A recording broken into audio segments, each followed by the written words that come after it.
Welcome to our NBA trade deadline show brought to you by basketballnews.com. I am Alex Kennedy. He is Spencer Davies. We will be here for the next 4 hours reacting to every rumor that pops up, every trade that goes down. We're excited to hang out with you. We'll be joined by Matt Babcock, Nekias Duncan, Imman Adan from Dishes and Dimes. We have plenty of guests coming in, maybe some special guests as well. But every trade that happens, we're going to go ahead and break it down. And we're going to try our best to keep you guys updated on every rumor that pops up. So leave it on the background when you're walking around your house, when you're working. We're going to make sure you don't miss any rumors. Today's a busy day already. We have a number of trades going down. Yesterday was super quiet. There wasn't a whole lot of activity. And then today we had probably the biggest name that we're going to see moved, Vooch. Spencer, can you kind of walk through some of the moves that have happened while we kind of tweet this out and get everything started? Yeah, I hope nobody was sleeping in a little any too late because that one just came out of nowhere. But it is the Orlando Magic ended up trading away Nikola Vucevic. It wasn't their only trade of the day, but it started out like this: Nikola Vucevic, Al-Farouq Aminu, over to the Chicago Bulls for Wendell Carter Jr., Otto Porter, and some picks. And I believe those were 2 second-round draft picks. So that's the big deal of the day so far. The Magic also recently sending Evan Fournier to the Boston Celtics for 2 second-round picks. So Danny Ainge used that trade player exception finally to get an extra piece to that team. Obviously, a 20-point-per-game scorer that can help out Jason Tatum and Jaylen Brown. We had a couple other minor moves this morning. JaVale McGee over to the Denver Nuggets from Cleveland, and the Cavs acquire 2 future second-round picks and Isaiah Hartenstein. And it looks like last night, the one that kicked it off was DeLon Wright going to the Kings from Detroit for Corey Joseph and 2 second-round picks. So those are our 4 deals that have really capped or started the trade deadline day for now. Now let's talk about Vooch, because no one had been talking about him as a possible trade. You know, we were thinking Kyle Lowry might be the biggest name that's moved. Victor Oladipo is being talked about a lot. Vooch's teammate, Aaron Gordon, was kind of getting a lot of attention. So I know there were a lot of teams that didn't know Vooch was available. We heard that changed in the last 24 to 48 hours. The Magic started listening to offers and, we're weighing options. I don't love the return for Orlando. When I look at kind of what they got back, I feel like they could have gotten more in return. Now, we don't know the protections on the draft picks yet. Correct me if I'm wrong, but that hasn't been reported, whether they're protected or not. So that could change things a little bit, but I don't know. I feel like they could have gotten more back for Vooch.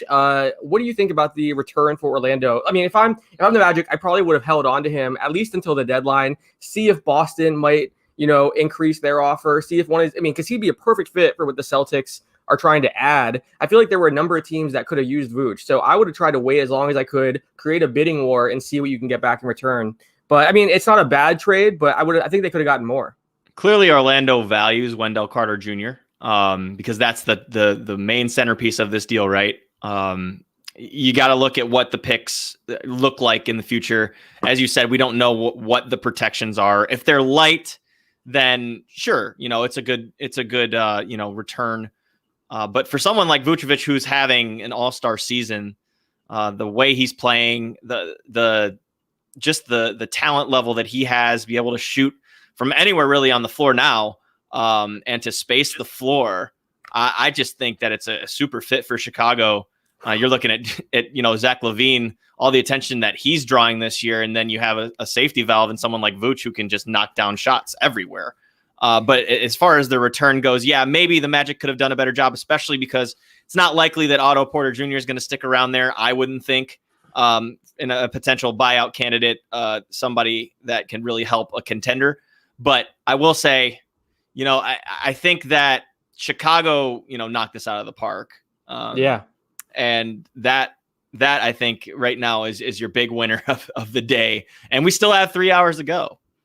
Yeah, I mean, Wendell Carter Jr. hasn't been playing well either. Like, if you're Orlando, you're buying him because he's 21 years old. He has a lot of upside, and you're hoping that with a change of scenery, you can get more out of him and have him realize that full potential. But, his stock isn't what it once was. He has been playing that well. So it really comes down to those two picks. Because, again, Otto Porter Jr., either they're going to probably buy him out or, we'll see what happens with that whole situation. But he's not a long-term answer for them, clearly. So, really, yeah, it's Wendell, and then it's the 2 picks. So we'll see what the protections are. That's going to be, what's really big here. I mean, the less protections there on those picks, the better it is for Orlando. But the thing was, like, there were reports that Orlando's asking price for Aaron Gordon was 2 first-round picks. And then for them to, and they were talking to a number of different teams. We'll see. I mean, we'll see if what happens with Gordon today. I mean, there's been talk about Denver and Minnesota, and Boston is still being talked about as a possibility. So I don't know. Like, that's your asking price for Gordon, but then you only take Wendell and 2 first-round picks for Vooch, who's an all-star, who was their best player by far. It just feels like they could have gotten more. So I don't know. I get that they're trying to rebuild, and maybe those 2 first-round picks will help them as they, try to add young talent. We'll see what they get for Gordon, because this is a big day for the Magic. I mean, we did articles at basketballnews.com breaking down which team should be sellers, and a lot of us said the Orlando Magic when we kind of went through and broke it down. So I think a lot of us kind of saw this coming, or were thinking that they should rebuild and just blow things up. So this could be a big day for them. I mean, they might get a lot of assets back in return, and I know Magic fans are frustrated right now looking at Twitter because they feel like they could have gotten more for Vooch, and I think they were kind of blindsided by the move because Vooch rumors really haven't been surfacing much. But if Orlando can get a bunch of first-round picks, maybe they can turn things around in a few years with a few solid drafts, maybe a few trades with those picks. So it's a big day for them. But yeah, I mean, that move just kind of shocked me. But I do love it for Chicago. I think the Zach LaVine-Vooch combo is going to be a ton of fun to watch. It makes a lot of sense if you're the Bulls. I think it's underrated, too, that Chicago got Al-Farouq Aminu. I feel like that's a solid piece. Some people are saying in the chat that the picks are top 4 protected. So that's Wait, we got a break. Oh. Shams Charania, the Orlando Magic are progressing on a trade to send Aaron Gordon to the Denver Nuggets. There you go. So we'll see what picks Orlando gets in return. So Vooch to Chicago, Evan Fournier to Boston, Aaron Gordon to Denver. For Denver, I love this move. We'll see what they give up, but and I know there were rumors that Orlando wanted 2 first-round picks. There was talk that Boston and Houston both offered 2 first-round picks for Gordon. I think Houston eventually pulled out whenever Gordon wasn't willing to sign an extension with them. But we'll see if Denver had to give up 2 first-round picks to get Gordon. But that's a big move. I mean, the Nuggets, I'm wondering if they brought back Gary Harris. That's my curiosity is one of the pieces that might have fit into that deal. Yeah, that was one of the pieces that was reported, I think, as being involved in that deal, as like when it was rumored yesterday. So we'll see if Harris is included. Ryan McDonough tweeted that both of Chicago's firsts are top 4 protected. So we'll get to Aaron Gordon in a second. How does that change how you view the deal? I mean, does that help if you're Orlando looking at those picks? I mean, you could still get a top 5 pick then if the Bulls aren't super bad, but still struggle. Right. No, you'd have to imagine that pick's going to come in the 20s down the line, though. So, you think it's going to be in the 20s? I mean, I guess it depends on how good you think LaVine and Vooch will be together. Right. And exactly. Are they a playoff team with that group? I think they're a playoff team in the East for sure. I think so too. But how high in the standings do they climb? I guess is the question. We'll see. I mean, with those two. And the complementary talents and the young talents that they have coming along. Obviously, we don't know what they're going to get for Lowry Markkanen if they move him in this deadline. But guys like Kobe White and Patrick Williams, they've got some young, bright talent there. Yeah, I mean, I could see them being top 5, top 4 in the East as this this team progresses, especially if Vooch is a long-term fit there next to Zach LaVine. So we have a few trade rumors that we do want to break down here. The Clippers are talking with the Atlanta Hawks about Rondo. That's according to Brian Windhorst. And let's talk about this Aaron Gordon deal, because I think he was kind of the name that everyone was wondering, where is he going to land? Is it going to be Boston? Is it going to be Minnesota? There were a lot of teams talking about Aaron Gordon. How does he help the Nuggets? Does he make them because I think all year we've been looking at the Western Conference and looking Lakers, Clippers, Jazz, and then the Nuggets are kind of in that next tier. Does this help them climb into that top tier and potentially contend? That's a good question. I don't really. Well, I'm just in the camp where I still don't know what Aaron Gordon is, and that's no offense because he has such a good skill set and he's so versatile that he's kind of positionless, really. And he's able to guard 1 through 4 and really help you in transition. I think it's a good move for them. Bringing in a guy like Aaron Gordon and JaVale McGee, I think that's a win for the Nuggets in this situation in the short term. But in the long term, if you're looking, down the road, Gordon next to Jamal Murray, Nikola Jokic. I don't know if Michael Porter Jr.'s still part of it, but if he is, then that's, a solid group of players that are in their mid-20s that still have plenty of room to grow, but are already established, if you know what I mean. So I think that Gordon fits what they're trying to do and is on their current timeline. And for that reason, I think that could push them a little bit further. So Nekias Duncan, who works with us at basketballnews.com, did a great article kind of breaking down possible destinations for Aaron Gordon. And he talked about the Nuggets being a great fit. And he basically said, look, Jokic controls the offense, so Gordon will never be tasked with initiating the offense. Jamal Murray is, obviously we know he can score the ball. He's going to pull up. He's going to do what Jamal Murray does. So really all Gordon has to do is fill open space, be a screener or a cutter, and he's going to be able to, play off those other guys really well. So I think that's a good point.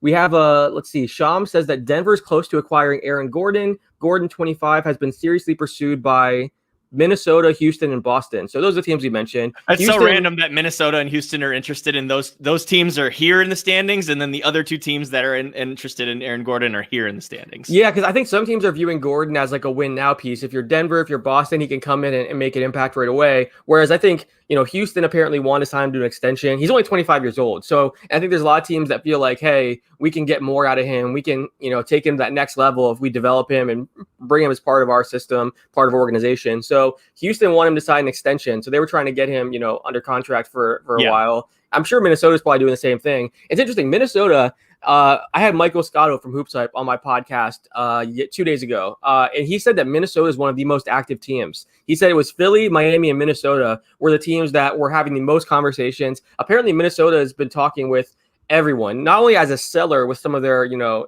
their expendable pieces, but apparently they're looking to make some moves and bring in, younger talents as well. So Minnesota could actually be very active today. That would not surprise me.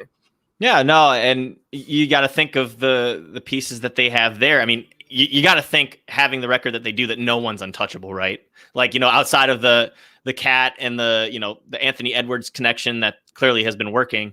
Malik Beasley, somebody they just signed, but he's having a really good year. Maybe they sell high on him. There's somebody like D'Angelo Russell who hasn't really played much, but has a skill set and a knack for scoring that teams could use. And you don't know, with Chris Finch having a new coach, who he prefers, who, is he attached to anybody? So it kind of makes sense from the Wolves' perspective to be active and at least in talks for stuff. Yeah, I agree. Orlando and Denver finalizing the deal. We don't have the particulars yet. So once we hear what Orlando is getting back for Gordon, we'll definitely update you guys on that. Our goal today is at any trade rumor that pops up, any report that pops up, we're going to let you guys know about it so you don't miss any rumors. And also check out basketballnews.com. We have tons of articles right now up about the trade deadline. Our whole staff has been doing amazing work, breaking down possible destinations for Lonzo Ball, breaking down teams that could be sellers, looking at the buyout market and who could be available. There's tons of stuff out there. So definitely check out basketballnews.com.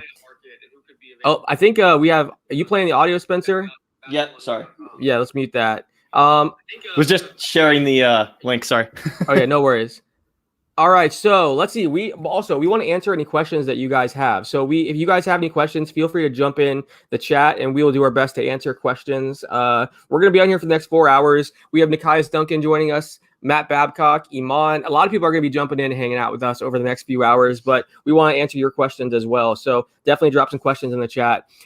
Let's talk about Kyle Lowry because he's the other big name that everyone's kind of, Blazers and Bulls have talked about a deal involving Gary Trent Jr., according to Windy. So that's interesting. We want to talk about that first and then jump into Kyle Lowry. What do you make of that? Yeah.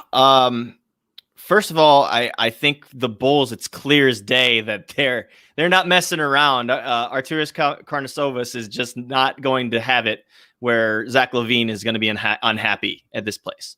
We have a trade. The Wizards are trading Troy Brown Jr. and Mo Wagner to Chicago for Daniel Gafford and Chandler Hutchinson. So basketballnews.com's own Troy Brown Jr., he's one of our writers. He does a vlog for us.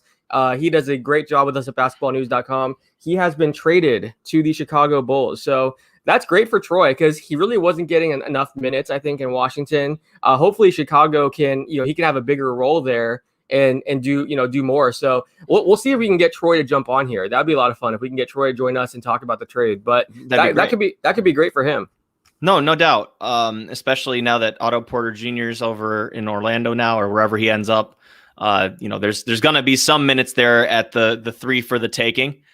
We know that Patrick Williams is obviously going to probably be the primary beneficiary of that, but it's definitely some place off of the bench that he could definitely help them. And Wagner too, as a backup big, I think is a really nice acquisition by Chicago. How about Karnisovas just going crazy here at the deadline? I mean, you've got that trade that happened. You got the Vooch trade, and we're just about to get into that trade talk between Portland and Chicago for Gary Trent Jr. There's a lot of stuff. There's a lot of stuff happening in the Windy City right now. There really is. I like it for the Bulls. I mean, they're obviously being aggressive, trying to put pieces around Zach LaVine, which is good. That's what you want to do. He's developed his game so much and had an amazing season. So to be able to give him more weapons, I like it a lot. Let's see. There's some more rumors popping up. Shams just said the Aaron Gordon deal is done. That Shams Charania of The Athletic says the Aaron Gordon to Nuggets deal is done. All right, so we'll see what the return is. I don't think we know. We don't know what Orlando is getting back. Nope. Is it going to be Michael Porter Jr.? Is it Gary Harris and a pick? I mean, we're not really sure. The fact that you had Minnesota, Boston, and Houston all bidding for Gordon, that leads me to believe that the return is probably going to be pretty significant just because, there was a bidding war happening for Gordon. So we'll see what they get in return. But let's talk about here. I want to take some questions right now. I saw Senor Sweet ask what we think is going to happen with Victor Oladipo. It's so interesting because, I mean, all the reports that are popping up seem to indicate that Oladipo is going to be traded, but there doesn't seem to be a crazy market for him. Like, I know Bo just said teams like Miami, New York, teams that have cap space this offseason aren't really showing a ton of interest in trading for him. So I'm curious what we see happen with Oladipo. I'm not sure where we're going to see him land, but what do you think we end up seeing out of an Oladipo trade?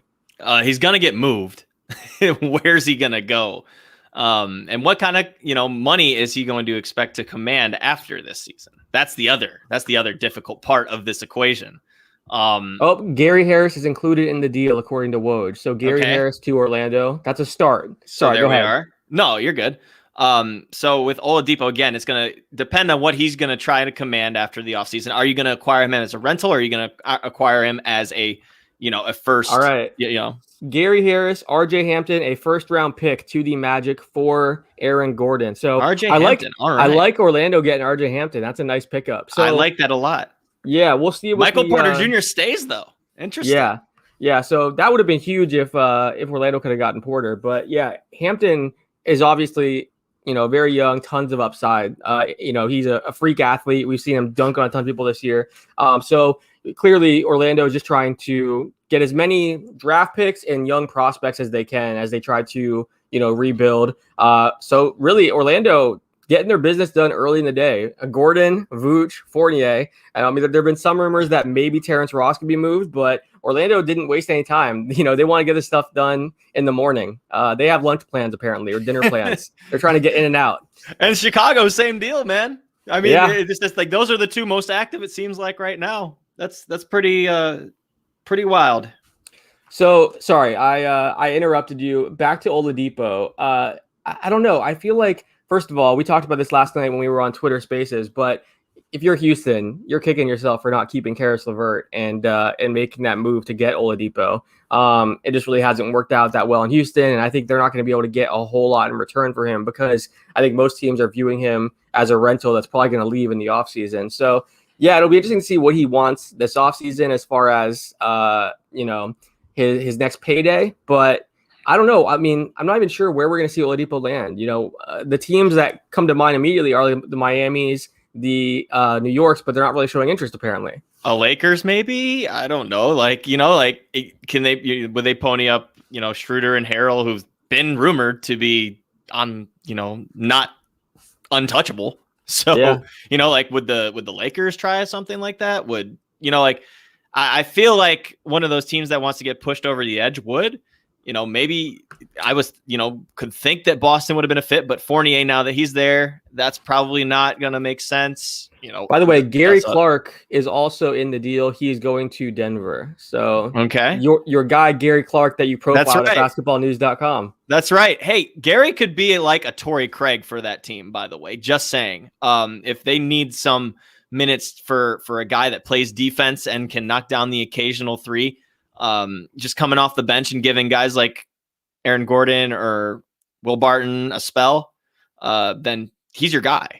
So that Paul Millsap, if any of those guys need a break, Gary Clark could come in for 10, 15 minutes and do you some good. Someone asked, do we think Aaron Gordon could play the Jeremy Grant role in Denver? Because they've really been kind of missing that. Do you think he can kind of fill that role? And, some people in the chat were saying he's not as good as Jeremy Grant and he can't really, it's not going to be the same. But I mean, obviously Grant has broken out and become, this much better player this year in Detroit. But in that role in Denver, he didn't put up a ton of numbers. He was a good defender. Like, do you think he can do something similar? Yeah, Aaron Gordon's an unfinished product, as we all know. He's an improved shooter. He's around 39% from deep this year. It's career high. He is able to defend and switch. He's quite athletic, as we know. He can help you as a huge outlet in transition. If he's active in cutting and such, and can kind of, open up the offense a little bit with that threat of the 3-point ball, and also be somebody who is a cutter and gets to the basket. Like, yeah, he could play that role. I don't think they're similar players by any means, but he could be that guy that helps Nikola Jokic and Jamal Murray find a little bit and be a little bit less pressured, I guess. We do have some more rumors here. George Hill is a target for the Sixers, according to Jordan Schultz. The Raptors' high demands for Kyle Lowry. I'm told the Sixers are considering less expensive point guards, with Hill being one of them. So basically, the Raptors' asking price has been extremely high for Kyle Lowry. There's also talk about them asking for a lot for Norm Powell. And also, there's a lot of competition for those guys. You have Miami, the Lakers, the Clippers apparently showing interest in Lowry. So the Sixers sounds like they're, coming up with a plan B. Someone like George Hill could be a less expensive, more easily obtainable point guard that they can get. Because we know Sam Presti, he's always open for business. He just wants some draft picks. So he just wants some draft picks. Yeah. Stockpile. So Hill could be moved today. We'll keep an eye on that situation as well. But let's talk about Lowry. Again, we thought he was probably going to be the biggest name moved today. Vooch surprised us. We didn't expect. I don't think anyone bigger than Vooch is getting moved. Yeah, no one expected a current all-star like Vooch to be moved. It was all, Oladipo and Gordon and Lowry, but we haven't really talked about Lowry yet. There have been reports that Philly is offering, I think, 2 first-round picks, Thibault and Maxey. So that's a significant offer. I mean, there were rumors that they weren't willing to give up Maxey during the James Harden negotiation. So, something changed between back then and now. But, do you think, if I had to bet, I think we see Kyle Lowry end up in Philly. I think their offer is better than Miami's offer. We talked about the Lakers and what they could possibly offer. We talked about this last night. Dennis Schroeder, Kentavious Caldwell-Pope, a 2027 first-round pick, and then THT. I don't know if they're willing to give all that up. I'm not sure if they'd be willing to give up the prospect and the player, or the pick and the player. But I think Philly, just between Lowry being from there, their offer having just, I think they have a great offer with the players and the draft picks. Oh, we do have some news here. Denver's trading its protected 2025 first round pick in the deal with Orlando for Gordon. So a 2025 pick. So Orlando's getting a number of picks here. They're going to be a team to watch in upcoming drafts. But yeah, I just think Lowry probably ends up in Philly. If I had to guess, what do you think we're going to see? It makes sense the most. Doesn't it? It's just kind of like the perfect fit. A guy that went to Nova, who's from the area. The Sixers could definitely use a point guard of his caliber to help guys like Joel Embiid and Ben Simmons.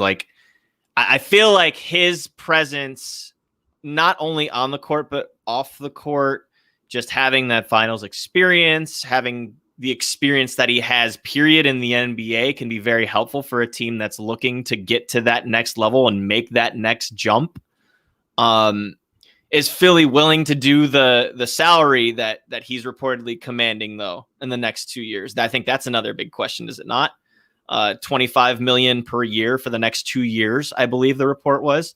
So that's another piece of this that you have to take into consideration. I do think that Philly's offer is much better than Miami's. I agree with you there.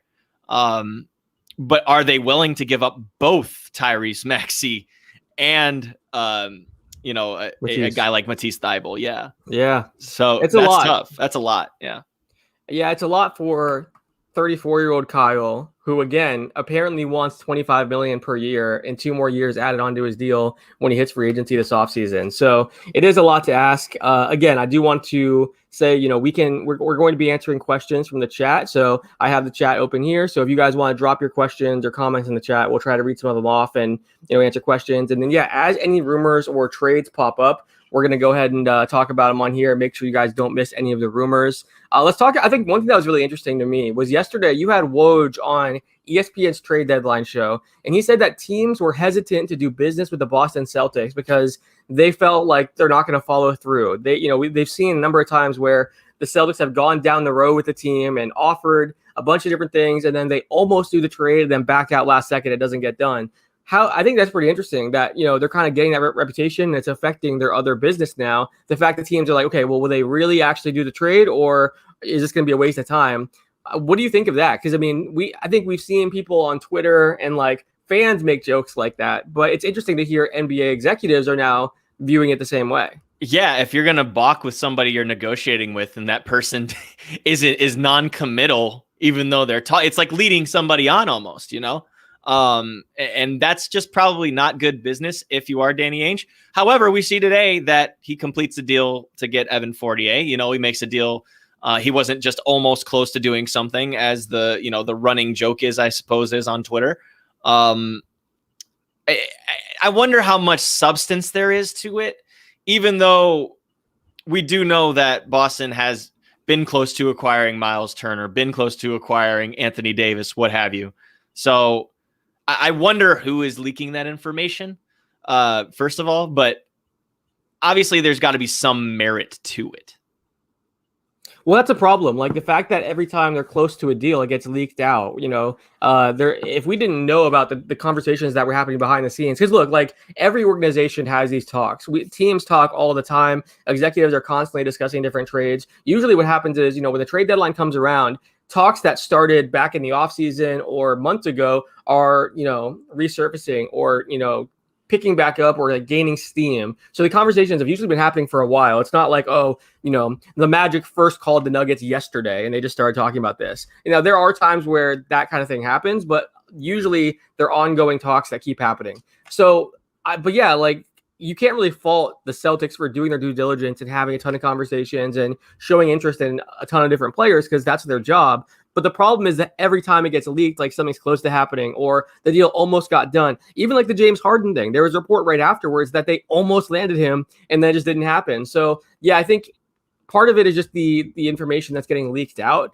But look, I do agree that there's no question that would be frustrating if you're an NBA executive where you think you have a deal that's going to happen and then it gets, they pull out last second. And look, even today, there was talk about Aaron Gordon. There was talk about, Vooch being the perfect fit for Boston. And they didn't get either of those deals done. They got Evan Fournier, who's a decent piece that can help their team. But it's not like landing an all-star like Vooch or a significant piece the big like fish. Gordon. The big once fish, again, they're striking rumored. Out. They're the, quote, front runner, which is what we all heard. And then they strike out. So it's interesting to me. I get why I know we have a friend named Shane who's a big Celtics fan, and I was talking with him, and he's very upset right now, and it's frustrated with Danny Ainge. I think a lot of Celtics fans are frustrated because it's tough for the fans too, who hear we might get this guy, or we're the front runner, or this deal is close, and then it doesn't happen. So not only is it frustrating for other executives, and is a bad look for the Celtics, but the fans are frustrated too because they get all this hope and then it's ripped away from them. Yeah, it's probably not easy being a fan of a team that it's almost there, and then just boom. We do have another deal, by the way. We have a minor deal. Nemanja Bjelica going to Miami from Sacramento.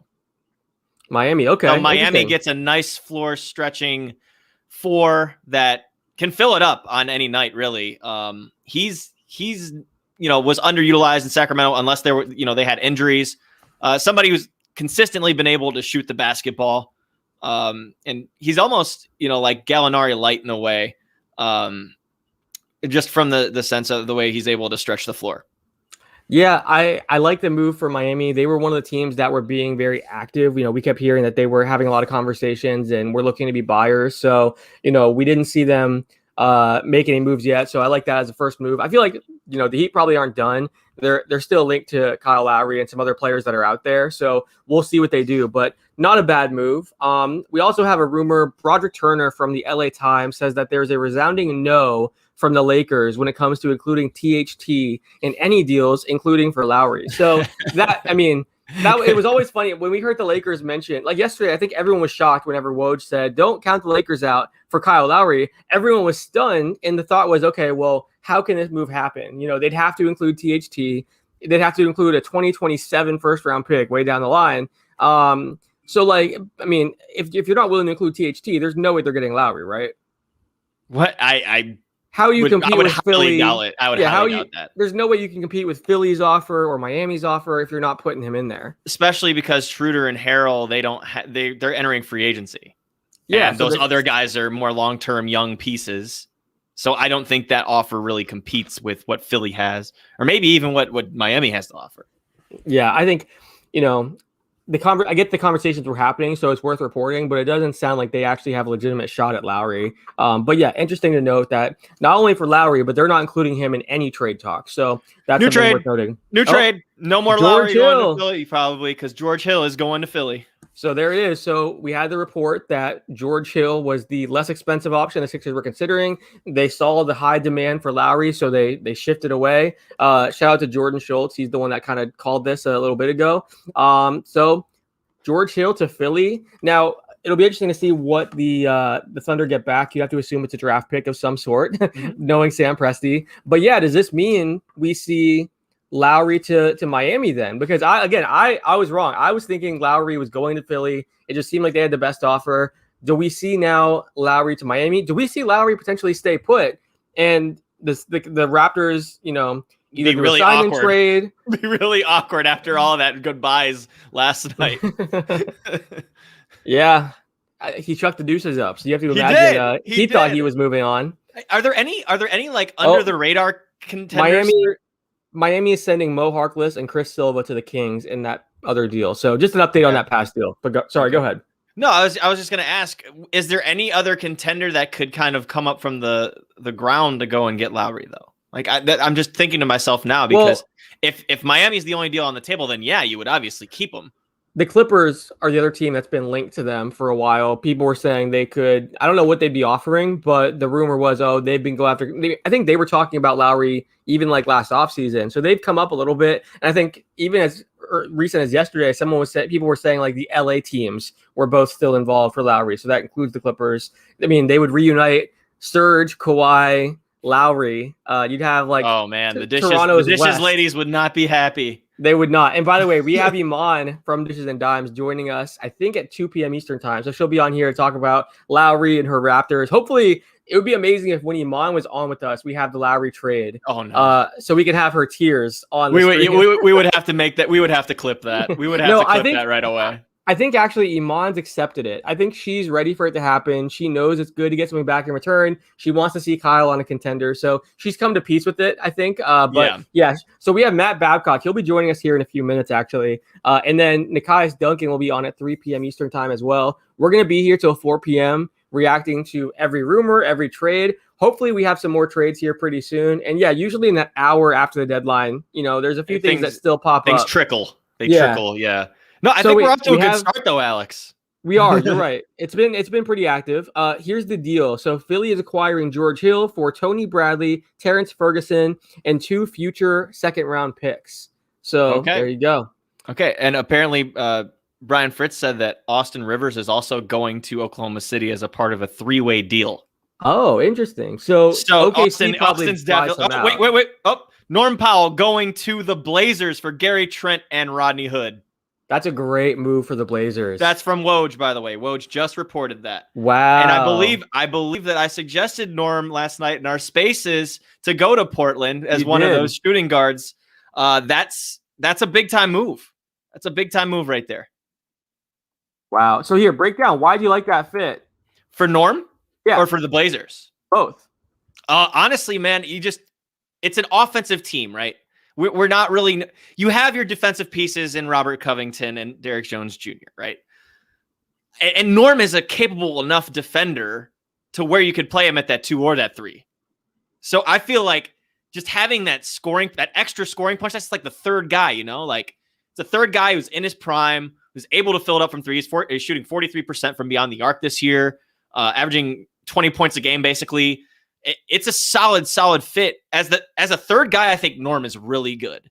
Now he's going to have to get used to playing with guys like Dame and CJ, who are very isolation dominant. That's definitely going to be an adjustment for him. But Norm, I feel like, has played with similar guys. Like he's played with Kawhi. He played with Kawhi when he was a teammate in the finals. He's played off of guards like Lowry and Van Vliet, who are a little different than Dame and CJ as far as isolation goes. They're more of ball movers. But I think Norm, if you just put him in a corner, or just have him out there on the perimeter when guys attack and draw attention, that's just, you could feast offensively. Well, Norm too, like this is something that I know Dishes and Dimes. They're a great podcast, by the way. They're a bunch of Raptors fans. They always break down, the team. I know they've talked about it a lot. Like we know about starter Norm and stuff like that. He plays so much better when he's not being asked to do too much. So I think the fact that he's not going to be, asked to do a ton, he can play off of Dame and CJ. I think that actually helps him, because when he's had to come in like off the bench and be the primary scorer that's on the floor, he really has struggled. He's made bad decisions. He's had slumps. Whenever he just can go play off of other players in the starting lineup like Kyle and Fred and these other pieces like Pascal, he's done really well. So I think, it's actually going to work out well for him. I think the question is with Norm, I'm curious. He's been so inconsistent. He's had stretches where he's been amazing. Like his gotta make him a starter. Gotta keep him a starter. Look at the starter splits. Starter bench splits are real. Yeah, no, absolutely. But I'm just curious, does he regress at some point? Because he's finishing at the basket really, really well. He's shooting the ball really well, but we've seen there are stretches where he's just in a huge slump and looks like a totally different player. So the inconsistency does scare me. He's very up and down. But then I'm curious too, this offseason, he's going to, get a big payday based on how he's 18 playing. 18 and 20, right? 18 and 20, you would have to think. Yeah, I think that's the perfect range. I think that's what we're going to see from him. So, does Portland, are they viewing him as a rental, or do you think they're going to re-sign him this offseason? Can they afford him with what they're already paying Dame and CJ and these other pieces? I don't think that it's a long-term thing. And I know Gary was, big time, but they kept Anthony Simons. And Anthony Simons is somebody that they covet and a lot of other teams covet, as we've talked to some executives around the league, as a young piece in that backcourt. So do I think that he's a long-term guy? Maybe not. Maybe it's a short-term thing and they're just like, okay, we'll go for it. Because you're right. They do have to pay a lot of guys. So yeah, his free agency is going to be so interesting just because the way that he's played. I'm very curious to see, what he gets in return. Let's see. Terrence Ross is tweeting some stuff. Terrence Ross tweeted, "I'm the captain now." I love that. That's guy. Really funny. That's my dude. That's amazing. I was worried. I saw someone text it to me, and I was opening up to see if it was him talking about being traded or something. But yeah, that's really funny. So Norm Powell off the board. He was one of the players. I think everyone was kind of curious what was going to happen with him. A lot of rumors about him. The big question is, Kyle Lowry. Philly, is Philly off the board entirely then if they trade for George Hill? You'd have to imagine they're not going to give up. They didn't really give up a whole lot, though. It's not like Tony Bradley is probably the most that they gave up in that. And second-round pick. So, do they even need Lowry anymore if they got in Hill? Obviously, Lowry's a much better player. Don't get me wrong. But do they trade those other pieces for Lowry if you just got Hill? Or are they out of the running, which would mean, is it Miami? Is it one of the LA teams? Like, I'm curious to see what happens with Lowry now. You know what I'm thinking? Could someone like Dallas get in this? This is just completely off the top of my head. But you have THJ, You have Dwight Powell. They both make a lot of money. I know Mark Cuban and like Dallas. I mean, they've been saying that they're not going to be active, that they're not very aggressive, and basically it would take some kind of deal blowing them away to make a move. So that's what they've said publicly. Who knows if that's true? But I don't know. Especially if Kyle's going to ask for that kind of money. Like, I'm just thinking about who would pay it, and yeah. I'm just thinking out loud here. No, I hear you. Okay, so here, as I mentioned before, if you guys have any comments, feel free to drop them in the chat. We'll do our best to answer. Who's your mama says feels like Lowry to the Lakers is happening. KCP, Schroeder, McKinney for Lowry is my guess. Jacob Diaz, he asked if we talked about the Magic. Yeah, we talked a lot about Orlando, about Vooch. We talked about Fournier, Gordon. So we'll probably go back to that in a little bit here, but we already talked about that quite a bit. Someone said, what overall grade do you give the Magic today? That's Bo Samaglo. Do you have a grade you give Orlando? I think they get back basically Wendell Carter Jr., 2 top 5 picks, top 4 protected, as I understand. Yep. RJ two more second round picks. Yeah, RJ Hampton, a first rounder, 2025 first rounder. Did anyone else come with RJ Hampton? Trying to think. Let me see. Oh, Gary Harris. Okay. B-. Yeah, that's what I'm thinking too. I was thinking because I mentioned it earlier. I would have waited up until the deadline to see if you could get more for Vooch. See if there was a chance that a Boston or one of these teams increased their offer. I think that's probably what I would have done. So I think there was room for improvement. I think they did a good job with the Gordon talks. They did their due diligence and talked to a bunch of different teams about Gordon. I think they got the best offer they could for him. I would just have handled the Vooch situation a little bit differently. But it wasn't bad. Don't get me wrong. It wasn't a bad, day for them. And we'll see what they make of these picks. That's the big thing. Can they, draft well and, do a good job with this rebuild? That's going to be the big key. And actually, great transition here. We have our NBA draft analyst about to join us here. Matt Babcock. Who better to talk about draft picks and making the most of them than Matt Babcock? What's up, Matt? What's up, fellas? Got a lot of action here, huh?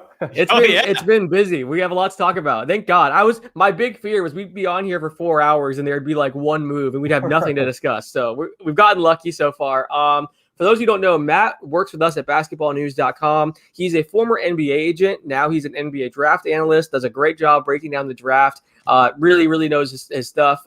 So we're going to ask some questions about your past experience as an agent, and then also some questions about, the draft that's coming up, some of the teams that have, been focusing on rebuilding and landing picks like Orlando. So let's start with some of the agent questions, because you wrote a great piece for basketballnews.com, basically breaking down, what the trade deadline is like for an agent. And I'm curious, if you were still an agent right now, what would you be doing on a day like this? Are you having conversations with your players? Are you talking to a bunch of executives? Like, what's that 24-hour period like for you when you're an agent? Well, I think a common theme that I answered a lot of questions about an agent's role is an agent wants to have complete control, but the reality is you have very little control most of the time. And so a day like this, an agent would generally feel probably a lot of pressure of gathering information, influencing things. But it's really a tough spot because you really can't control much, and you're in somewhat of a wait and see mode most of the time. Now, I'm curious, you told a great story about your client, Jody Meeks, getting traded, and you flew to Milwaukee, helped him pack, and, you're helping him move to, he got traded to Philadelphia. I'm curious, like, when the trade actually happens, we always know the player has 48 hours to report to their new team. They all of a sudden have to fly out there. They have to find a new place. They have to get, things with their family change, like pull their kids out of school. There's a whole lot that happens in a very short period of time. What is that period like? And who's kind of handling those logistics? Yeah, so it would be the primary agent. So with Jody specifically, I was a young guy at the time. I think I was 25 or 26. David Bauman was my partner. He was the primary agent. So David was the one that was essentially the point person. How it usually worked, I can't remember exactly how it went down with that specific trade. But the general manager of the Sixers, I think it was Ed Stefanski at the time with Philly, probably called David, just kind of let him know, hey, we've made a trade for Jody. We're excited about him, something like that. And then David called me and said, hey, call Jody. We're talk with the Sixers about his travel plans. I had talked to Jody and his dad. And I was headed to, if I remember correctly, I was heading to Milwaukee anyway. My parents lived there. My dad's been with the Bucks for a long time, and we had Andrew Bogut as a client as well. So I told him, I was like, hey, I'll help you get, you go with the Sixers, go to Philly, get with the team. I'll take care of everything with your condo, get you moved out. So that wasn't necessarily standard, but I was happy to help Jody in that time, to help him get out, so he didn't have to worry about anything off the court. Now we have people in our chat are asking, do we think CJ McCollum is going to get traded by Portland? We saw them just bring in Norm Powell. So both you guys can answer this. I do want to have the chat answer some questions that they're bringing up. So do we think, someone just said, could we see CJ McCollum for Kevin Love? I do not think that's happening. I mean, Cleveland would do Kevin dances. Kevin Love. I mean, I don't want to be rude here, but he cannot stay healthy, and he's not the same player. So I think, maybe 4 or 5 years ago, there was talk about like a CJ for Kevin type deal, but I think things have changed a lot since then. But the question still stands. People are asking, do we think CJ gets traded? I don't think they're bringing in Norm as like a CJ replacement, but do you think we see CJ or I guess any other move from Portland today? So here's the thing.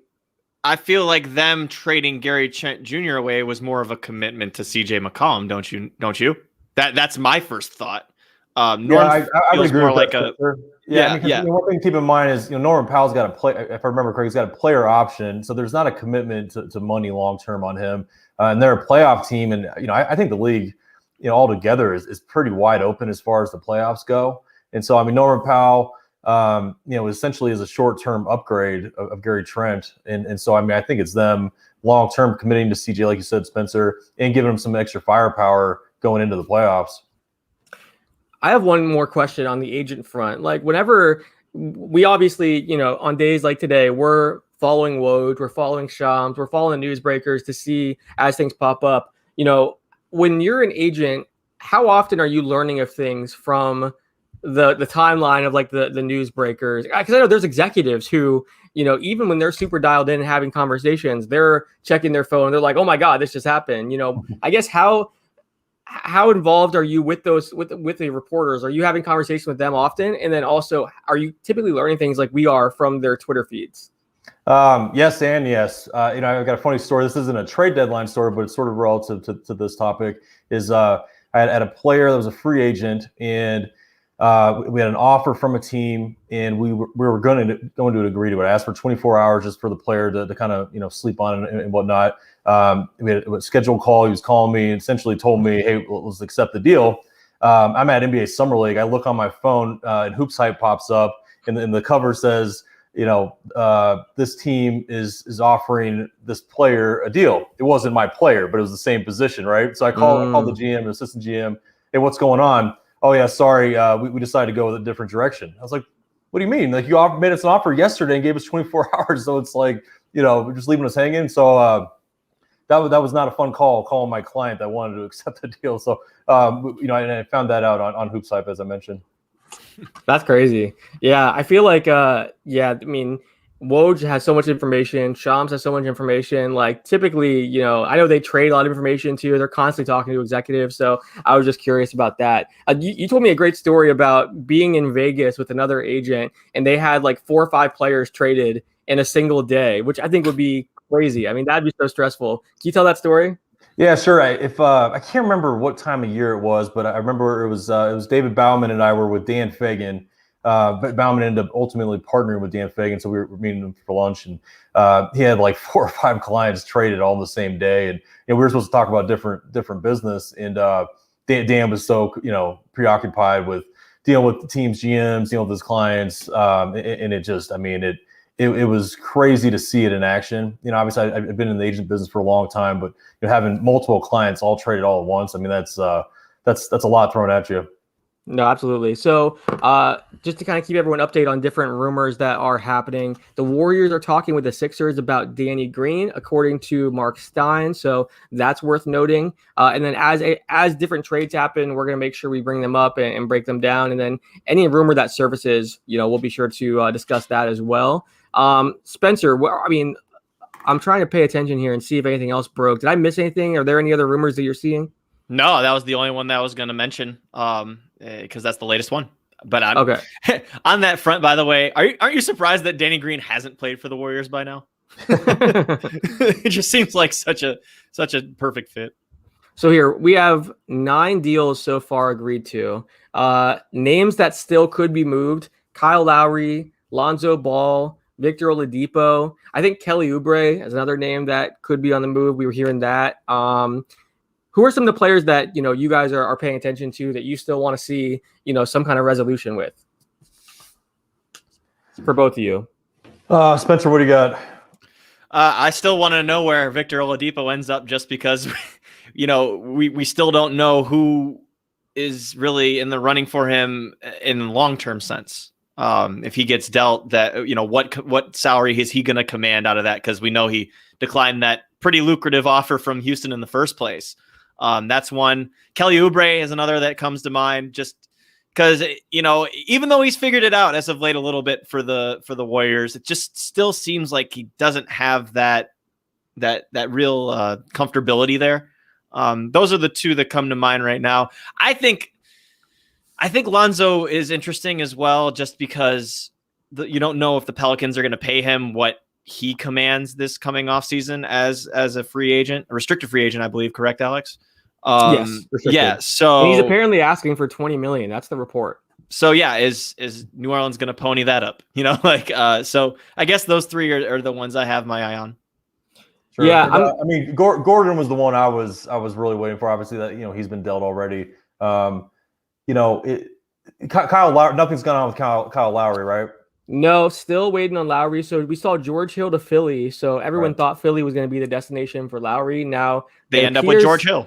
Yeah, it appears they've moved on. So maybe Miami is the front runner now for Lowry. So yeah, that's kind of the big name I think we're all still waiting for. The biggest name, at least. Right. Well, I mean, him coming out saying he wants an extension or a verbal for extension, $25 million a year. I don't expect anybody to do that. What do you make of what Orlando has done today? Because obviously, we saw them trade away Vooch, Fournier, Gordon. They're bringing in, I think it was 2 top 4 protected draft picks, and then also 2025 protected pick from Denver. So what are your thoughts on that and the rebuild that Orlando just started?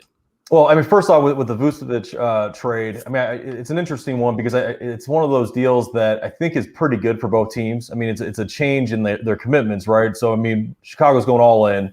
I think they get better day one with Vooch, and I think they're kind of knocking on the door for that playoff spot. And then Orlando, I mean, it clears up a ton of money, and so it gives them a lot of cap flexibility, young assets, and then same thing with Gordon and Fournier. Saves a bunch of money, gives a lot of assets. One thing I thought was interesting is getting RJ Hampton in that Denver deal. We had him on our mock draft going to Orlando forever, and so another young piece that, even though he hasn't played a major role in Denver, he's shown some moments and flashes that this kid could be a big time prospect. So that was sort of like an underrated part of that deal that I think was nice for Orlando. I forgot about that. How do you think that he and Fultz and Anthony will fit together? They're all combo guards, and so I mean, me personally, I value true point guards. None of those guys are a true point guard, but they're all pretty dynamic. They all can score, athletic, and so it's an interesting trio. I think that they could all play together and kind of give a scoring punch. I forgot that Hampton was being linked to Orlando a ton during the pre-draft process. Like, we heard a lot about how Orlando liked him. So it makes sense that, they get him a year later. I'm curious. So real quick to update you guys, Woj said that more Orlando Magic deals are expected today. So we'll see if that means Terrence Ross or, some other pieces. Kem Birch as well has been talked about as an option that could be traded. He also reports that Philly is now out on Kyle Lowry as suspected. So the Heat, Lakers, and others are still involved in Mainland Lowry. So we'll keep you guys updated as we hear new things on Lowry and any trade that pops up. But I'm curious, speaking of Orlando, we saw them trade for Wendell Carter Jr. Now, 21 years old, a guy that was drafted high, hasn't really played well this season. So, but I'm curious, what is his potential long-term? And do you think, is this a situation where Orlando is just thinking, hey, we can make the most out of this guy. We can help him, realize his full potential after a change of scenery? Yeah, I mean, I still have hope that he's going to be able to turn the corner. And it's not like he's a bad player. He's definitely not a bust. He just hasn't progressed from where he was at his rookie year, right? So I think getting a young guy like that still has some upside in my mind. I think it makes sense, and I've got hope that he could turn into a good starting center. And he's only what, in his third year, and he's 21. He was a he's top young. 10 pick. Come on. He hasn't been able to stay healthy. It's way too early to write off a guy like that. And like I said, it's not like he's a bad player right now. I mean, he's a very serviceable big, if not much more than that at today. And so if you get him into a young program, positive environment to help him grow and develop, that could end up, changing sort of like how we evaluate this trade in a year or two. Yeah, from my understanding, he's more of a defensive type minded center who's able to really kind of be a body and a presence in the paint. Offensively is where he has to come the furthest, and that right there, I think, is going to make or break the portion of the deal that the Magic think that they're getting back. Yeah, and I think seem like things are a little stale for him, right? So I mean, maybe new scenery, new location for him could kind of revamp him and get him back going with some momentum. I'm curious about your thoughts on what the OKC Thunder have done. We saw them trade George Hill, get 2 more second-round picks back. They have just so many picks in future seasons. Now, we'll see how many of those they actually use. They might trade some of them either to move up in the draft or, acquire some players. But, I mean, what Sam Presti's doing has been super interesting, adding so many first-round picks, landing some second-round picks. I forget the exact number, maybe Matt, of picks they have, I think, over the next few years. I want to say it was like 17 first-round picks or something at one point. It's ridiculous. But what are you thinking of this Thunder rebuild and what they're doing? Yeah, I think it's interesting. Sam Presti clearly has job security, which I think is really important when you're going through a rebuild. I mean, I've been hearing this for years through my uncles and my dad that worked in the NBA for a long time of rebuilding is scary because you usually don't survive to see the end of it, right? And so I think Sam is in a unique spot where he's got the authority to do it, and him stockpiling draft picks is probably a good thing. He's proven to be a terrific evaluator, or at least his scouting staff does a great job, and they've drafted really well. So if he could keep doing it, it makes sense. But it certainly is risky to go rebuild. Now, I'm curious too. We talked about, being an agent and, around the trade deadline. What are some misconceptions maybe that fans have about the trade deadline or an agent's role in everything around this time of year? Like if you're an agent, I mean, there's times where a team will give the agent permission to go try to find a trade and you're kind of helping the team with negotiations or finding a landing spot. What are some misconceptions about an agent's role around the trade deadline? I think like I mentioned earlier, a lot of times everybody thinks that agents have so much power, and in some cases they do, and it's usually when they represent superstars. Superstar, pretty much lets the front office know that they're disgruntled. That's where the agent does have influence. But in most cases, everybody outside of superstars, you really don't have much to do. And so I mean, you're working the phones, you're trying to broker stuff while also managing the expectations of your client. But it's a tough deal. You always feel like you need to, as an agent, you need to be able to move mountains, but it's not the reality. Matt, I also actually have a question as well, and this might be more, for the front office side of things, but can you explain the significance of second-round picks and why they're viewed as assets? Well, I personally like second-round picks a lot because of the flexibility. You're not locked into anything. You negotiate every contract. You can do draft and stash with international players. You can use the second-round pick for two-way contracts, or you can try and sign a guy to a long-term 4-year deal that's at a low rate. And so the flexibility is great as you're building out a roster, especially if you've got cap room. And so I mean, you have flexibility to spend your money how you wish, and then you can fill out the rest of the roster with second-round picks. And so. Great assets to have, and also they're great sweeteners in trades moving forward too. And so it's just ultimate flexibility moving forward. Yeah, I know too. Like the early second round picks, I know teams value those a lot versus pick number 29, number 30, because you don't have to guarantee the guy several years, so you have some more flexibility and you can negotiate the contract however you want. Now, real quick, we do have an update. Casey Johnson on the Chicago Bulls beat writer says that with 2 hours till the deadline, the asking price for Lonzo Ball remains more than just Lauri Markkanen. Bulls draft capital depleted from their Vooch trade, and the expiring Porter salary makes expanding the deal difficult. So because they don't have the Porter salary and they traded so many picks for Vooch, it's tough for them to get Lonzo because apparently the Pelicans' asking price is pretty significant. He does say it's a fluid situation, so we'll see if they can make progress on a Lonzo deal. That would be huge. I mean, they've been very active today. Chicago is really trying to to make a lot of moves today. I was thinking at this deadline we might see less moves than a typical year because there's the schedule is condensed. There's not a lot of practice time. So I was thinking maybe executives would be hesitant to make a lot of midseason changes because usually it's not as hard to get guys acclimated midseason. But this year there's so few practices that it might be difficult if you're a team that's a contender or trying to make the playoffs. If you're for a team like Chicago, they don't really have a whole lot to lose. But if you're a contender at the top of the standings, I could see there being some, fear that it could be tough to get those guys acclimated because there's so little time off the court to practice. Yeah, I agree. And it's funny, I've told my dad this a bunch as far as, if I ever had an opportunity to be a GM, I'd be very hesitant to do mid-season deals. It really throws a curveball on your team. So, I mean, if you're a competitive team and you train off guys, bringing new guys in, there's no guarantee it's all going to click, and so that I would be hesitant to do mid-season deals for teams like Orlando, that are going to rebuild. It's not as critical because you're really not trying to win games. You're always trying to win games, but it's not as high a priority as you are as far as building the team out long term.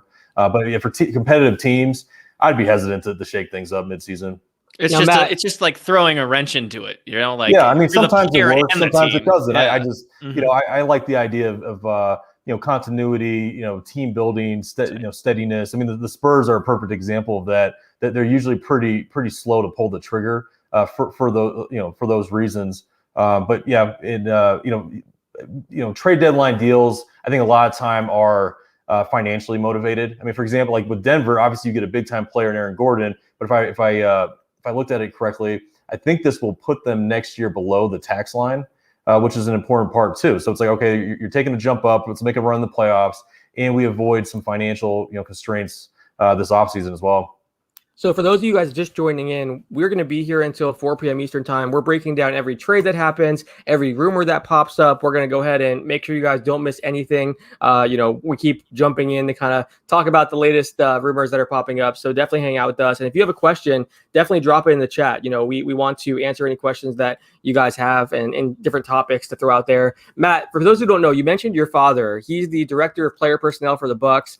2 of your uncles have been NBA GMs. You have cousins and other relatives that are scouts and have worked around the NBA. So I guess my question for you is, as a kid, was the trade deadline a crazy year for like your family? Because so many people in your family were, calling the shots for NBA organizations.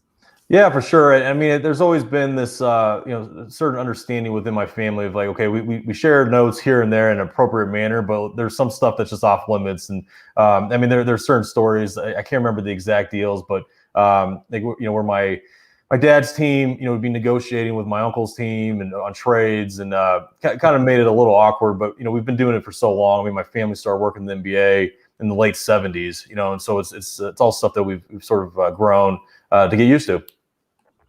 Absolutely. So again, as I mentioned, if you guys have any questions, definitely drop them in. A lot of people right now are asking about the Dallas Mavericks. Heyday 18, Hasham asked about the Mavericks.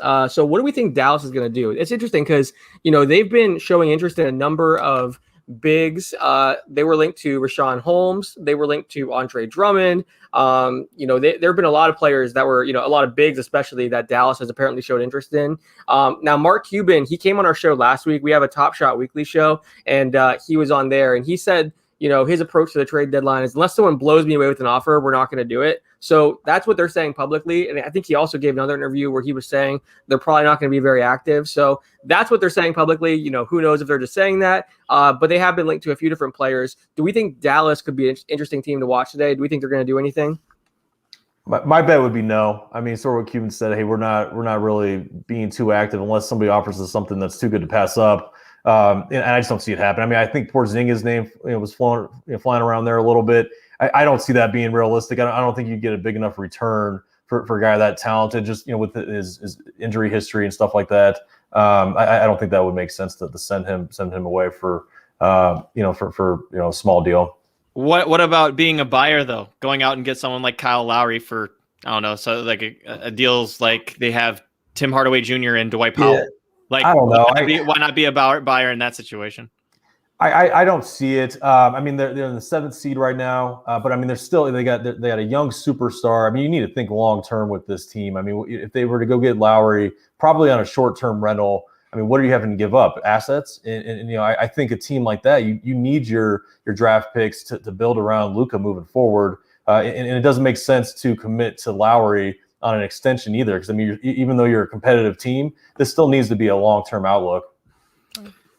Some people are asking, what about the Golden State Warriors? Now, one thing I'll say about the Warriors, executives from around the league were expecting Kelly Oubre to be traded. You look at the cap and the luxury tax implications there. They're paying so much because of, the situation that they're in cap-wise. So I know other executives were saying Oubre is likely getting traded. We'll see if that happens. There really hasn't been a lot of talk about him today. He hasn't been mentioned in too many rumors, so we'll see if that ends up happening. But that's a possibility. Is there anything else we could see the Warriors doing potentially, or are they just in a tough position because of their cap situation? I don't see them doing anything dramatic. I mean, Oubre, his contract's up after the season, and so sort of a weird spot. I believe they're about 500 right now, and so they're in the hunt to make the playoffs. And those big contracts, I don't see them moving those guys, and they're sort of in the no man's land a little bit as far as where they're at. So, Oubre would be the only guy that I would expect as far as their bigger name guys potentially being moved.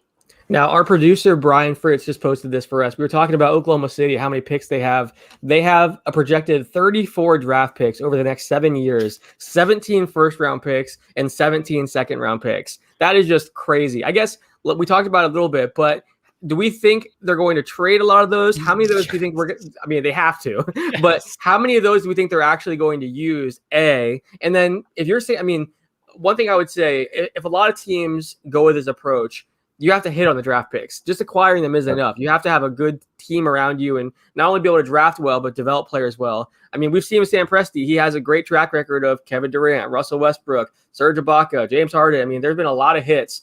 So do you think if anyone can make the most of 34 picks over 7 years, it's got to be Presti, right? Yeah, absolutely. And I think one huge luxury of stockpiling draft picks is it gives you flexibility each draft night. And so, like last year was a perfect example. Before the draft, Alex, you and I had talked about it. They were targeting Pokusevski, and they were being aggressive to move up to make sure they got their guy. And I know a number of general managers feel that way. When we have a lot of picks, it allows us to really get the guys that we want that fit what we're trying to build. And so that, I don't see Sam, using all 34 draft picks. That's ridiculous. But he's going to continue to be active. There's no doubt about it. A lot of people are asking about Demar Derozan in our chat from what I'm seeing. And it's interesting because Demar hasn't really been talked about a lot in recent weeks as a guy that could be available. We hear about the Lamarcus Aldridge stuff. Oh, Spencer, you're playing the audio. I'm not. Oh, I promise I'm not. Okay, that was weird. It was echoing back. So yeah, there was talk about Lamarcus Aldridge. We know that he was asked to basically leave the team, and whether he gets bought out or traded, we'll see. But DeMar DeRozan hasn't been talked about. Do we think there's any chance that DeMar could get traded? Yeah, it's funny. Before the draft this year, I did a tweet saying, "Hey, it sounds like the Spurs are up to something big," and I think I got a lot of Spurs fans' hopes up a little bit. I got a lot of people talking trash to me after they didn't do anything, but it was talked about quite a bit, behind closed doors, that the Spurs were being active, working the phones and sort of kind of coming to the realization that it was probably time to start rebuilding for the future. And so obviously, Aldridge, DeRozan, these guys are at the tail end of their primes, if not out of their primes. And so, yeah, I wouldn't be surprised to see them, part ways with DeRozan if the right deal presented itself. We haven't talked about Lamarcus. He's obviously not the same player that he once was, but there's been a lot of talk that Miami is the front runner for him. We'll see what kind of impact he could make there, or if he ends up going there, who knows? Maybe he goes somewhere else. It's still kind of up in the air, but I think the general consensus is that he's going to be bought out and go to Miami. Question for both of you guys. Do we think Lamarcus can make an impact? Spencer, what do you think about Lamarcus to Miami and, the impact he could have for them? He's not going to be playing 25 minutes a night if he goes there, right? Like, he's going to be a 15 to 20 minute guy. Again, ability to stretch the floor. We know he's a great pick and pop player. So with someone facilitating like a Tyler Hero or a Jimmy Butler, to just give him somebody who can make shots, really. Defensively, is he going to be able to keep up with guys? Probably not. You're going to have him in a drop coverage, probably to just use his size and his length, not his length, I guess you could say his height, to just be a little bit more of a shot alterer. But offensively is the focus here, and just somebody that's able to come in and provide that ability to shoot. Yeah, no, I would agree with that, Spencer. That was exactly what I was thinking. And I don't think there'll be a shortage of suitors for Lamarcus for those reasons. A guy that's been there, done that, that doesn't need a ton of minutes to be effective and can stretch the floor. And so, I mean, these playoff teams, most of which are very star-driven, spacing, it comes at a premium, and he can definitely provide that. And they just got someone in Bjelica too that does the same thing.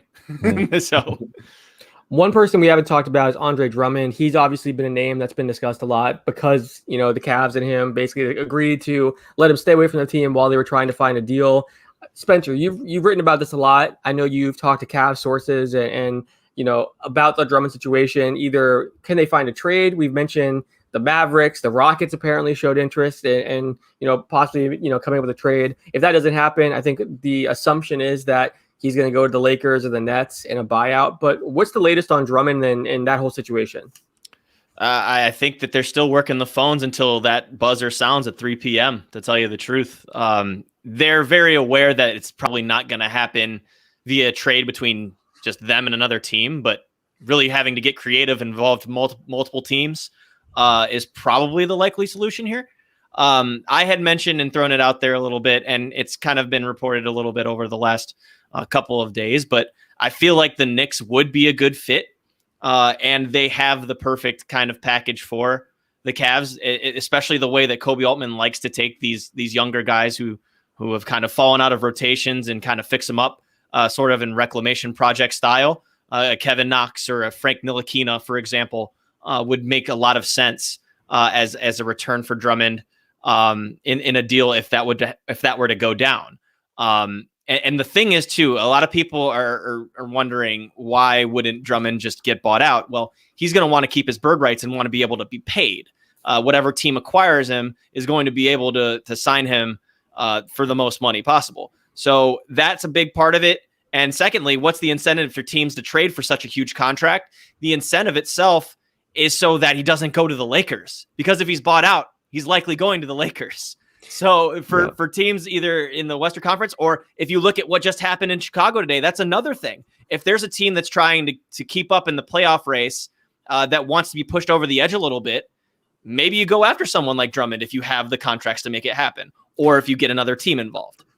Yeah, because the reports are that the Lakers have an edge over the Nets. I think, everyone's been talking about the Nets for a while about Drummond, but apparently, he has the Lakers atop his list. So that's interesting because the Lakers can only offer a veteran minimum contract, whereas the Nets, they have their disabled player exception they got from the Dinwiddie injury. So it's interesting, the fact that the Nets can offer about $5 million, whereas the Lakers can only offer the minimum. But apparently he likes that Lakers situation, the fact that he can go play significant minutes. Start right away. Mm-hmm. Yeah, try to compete for a championship. Now, he could compete in Brooklyn as well, but maybe he feels like the Lakers are closer to a championship. It's out in LA. They're on national TV all the time. The Nets also got Blake Griffin, and they've started to show that Nick Claxton's going to get more minutes. So, it probably wouldn't – it'd be too many cooks in the kitchen in Brooklyn, to my opinion.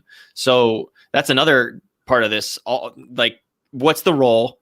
And secondly – if you're teams that know he's going to LA, does that incentivize you more to say, okay, we're not going to get him in the buyout market, so we have to get him this way?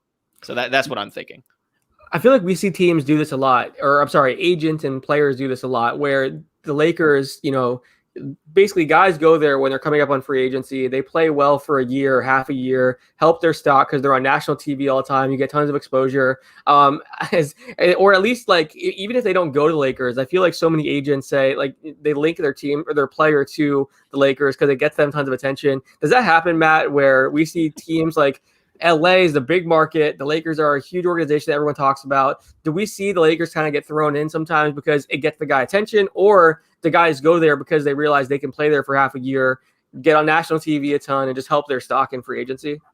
Yeah, I think both come into play a little bit, right? So I mean, the exposure of kind of getting interest from one of these teams that's going to carry throughout the media helps get word out. And then as far as actually being a real destination, right now, I mean, they're the champs, and they got LeBron James, Anthony Davis. I mean, so for Drummond, if it's a short-term deal, I mean, that could be perfect. You have a chance to compete for a championship, play alongside Anthony Davis. Long-term, I don't know, financially if they can make that work. Because I mean, the guy, how old is Drummond? 27 or something like 27. That? And so it's not like a deal where like Aldridge, where he's sort of at the twilight of his career and just looking to kind of ride it out. The agent and Andre need to worry about how is this going to work for him? Because hopefully he's going to play in the league for another eight years or so, right? Yeah, of course. And I think defensively is where he's really come the furthest this year. The finishing at the rim could be a lot better. I'll tell you that straight up. But defensively, they've really kind of unlocked him this season in Cleveland, just as far as being somebody who's a presence in the paint, able to get deflections, able to play off of guys who are really pests that kind of make you not want to come into their paint. So that's a big part, I think, too, about the Lakers' interest, because LA's not had that kind of rim protection this season as they did with Dwight and JaVale. Yeah, that's true. I know a lot of Laker fans are really frustrated with Marc Gasol, and they want him to be cut or things like that. It's something I talked about on different LA radio shows and stuff. There's a lot of upset Laker fans when it comes to Marc. Let's see here. Some people are asking about the Nets. Also, actually, this is interesting. PJ Tucker, because that trade wasn't, at the deadline. It wasn't today, but it was pretty recent.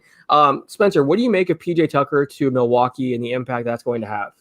I think it's a good fit. I think it gives them a lot of flexibility in lineups. He's somebody that's really able to play 3 through 5 wherever you put him. Somebody you can stick in the corner to shoot threes, as we know, and somebody who has been there just guarding the toughest assignments that you assign to him. But at the same time, the Bucks aren't going to depend on him being that guy, for that many minutes too. It kind of goes back to the Aldridge point. If you throw him out there for 15 to 20 or however long you need him, really, he's just a good veteran addition to a team that needed some versatility. Yeah, no, I would agree with that. And I mean, he brings a lot of like the intangibles a winning team needs. I mean, he's so tough.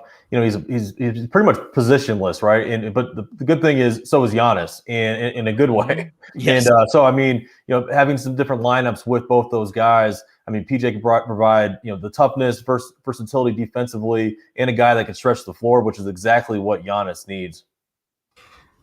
We talked a little about Drummond and Lamarcus and some of these guys that may be bought out. There's also been rumors about Austin Rivers and Ben McLemore, Hassan Whiteside. I feel like in the buyout market has almost become just as big as the trade deadline. Now there's so many guys to get bought out, and fans kind of track that. But I'm curious, like whenever there's a buyout, players have to leave money, or usually have to leave money on the table, and those are negotiations that take place. We saw like Blake Griffin left $13 million on the table in order to hit free agency and go to the Nets.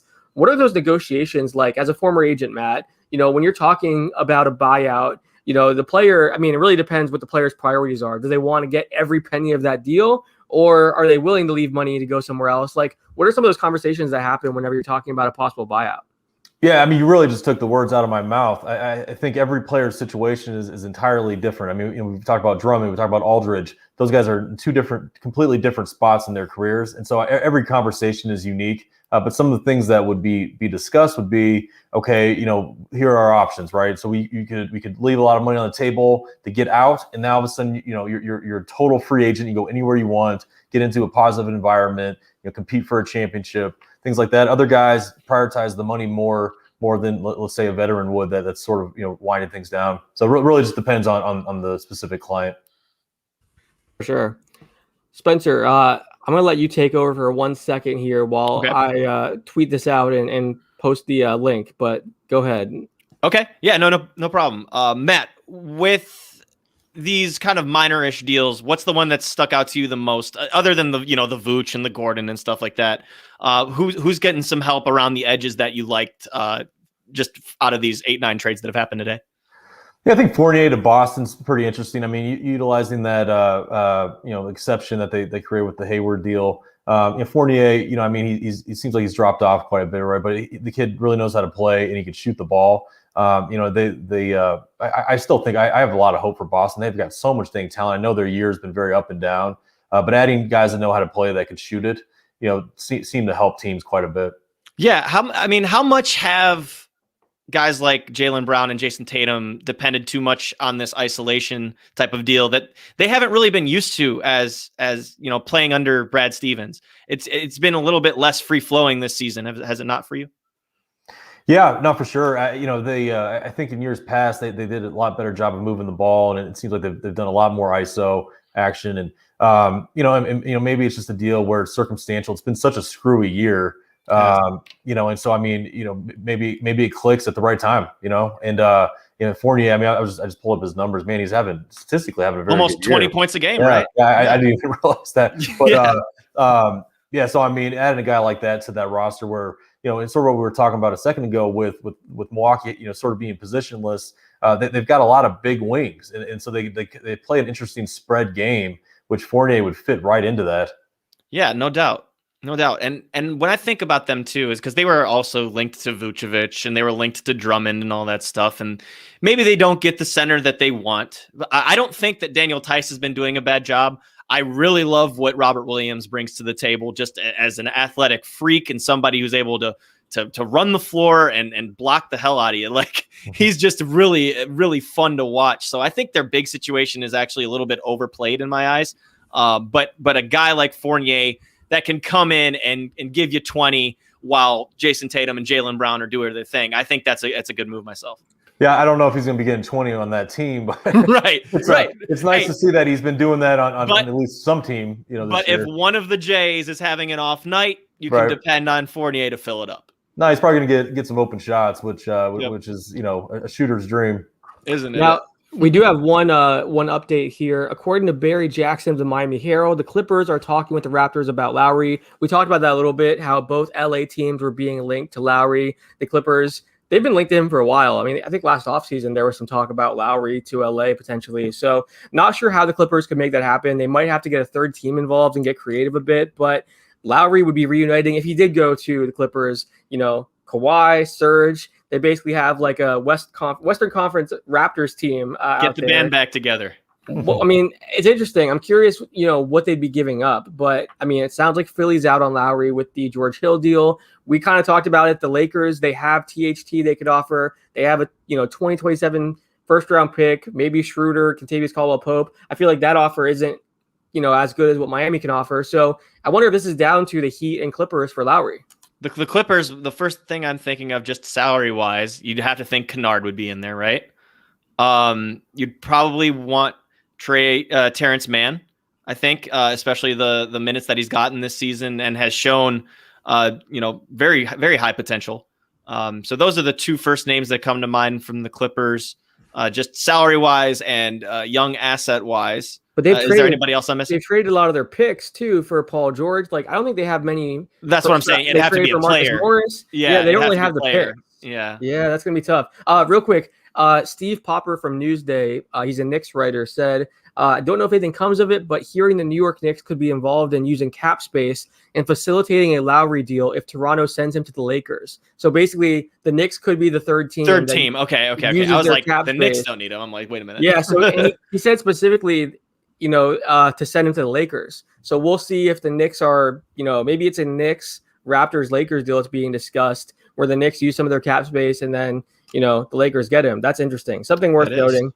I think it's really interesting. And it's a great way of using cap space because it's just, with Lowry, it'd be short term, stop whatever the expiring, I'm assuming it'd be expiring contracts, but you're only having to pay for them for a couple months. So if they're able to get some draft compensation, that makes a ton of sense. And in the short term, they'll probably get some decent players back as well that you'd have to think. Yep. We talked a little bit about Victor Oladipo, but there's a lot of comments coming in about him right now. People are wondering what's going to happen with Oladipo. I think it's tough because teams like Miami that have been linked to Oladipo for a long time. Apparently, they're not showing interest right now. The Knicks, they were not showing interest. So I don't know where's a good landing spot for Oladipo, but Spencer, what do you think we see with Oladipo, and what do you make of how he's played? Because I think one of the things we have to talk about with Oladipo is we saw before his injury when he was in Indiana, he had that All NBA season where he was fantastic, and then since then he hasn't really been the same player. So there might be a team out there that says, hey, let's take his chance on Oladipo. Maybe he gets back to that level. But again, you have to consider the fact that he's 20, he'll be 29 years old soon. Like, is it possible that teams are hesitant to bring in Oladipo because they don't think he can get back to that level? It is very possible. I don't think that's a secret at all. I know that he's always had this interest in Miami. It's nothing that's out of the ordinary. We've known this for quite a while, right? Does Miami want to give up an asset like a Duncan Robinson and, like a player like Precious Achiuwa? Like, do they want to do that in order to get him back? Because I guess it depends on what Pat Riley feels like if he's going to be a long-term fit there or not. So that's the team I'm looking at, because I'm not really seeing any other fits unless it's a rental, right? Like I'm thinking Lakers, like I'm thinking, like teams that want to be pushed over the edge, but are they going to commit to him for 20+ mil a year or whatever he's gonna it'd probably be a rental, and you'd imagine they wouldn't have to give up that much if we're looking at it and there's not a lot of destinations out there. It's not like if there's not, I'll just go right back to the well, go to Dallas, because again, Tim Hardaway Jr. has that big contract. Would you do a swap there if you were the Rockets? Like, are the Rockets demanding a lot back for Victor Oladipo at this point? Like, probably not. I mean, if they are, they're not going to get it, which is right. What's Hardaway making? Like 18 mil, and I think Oladipo is making somewhere around 20 something.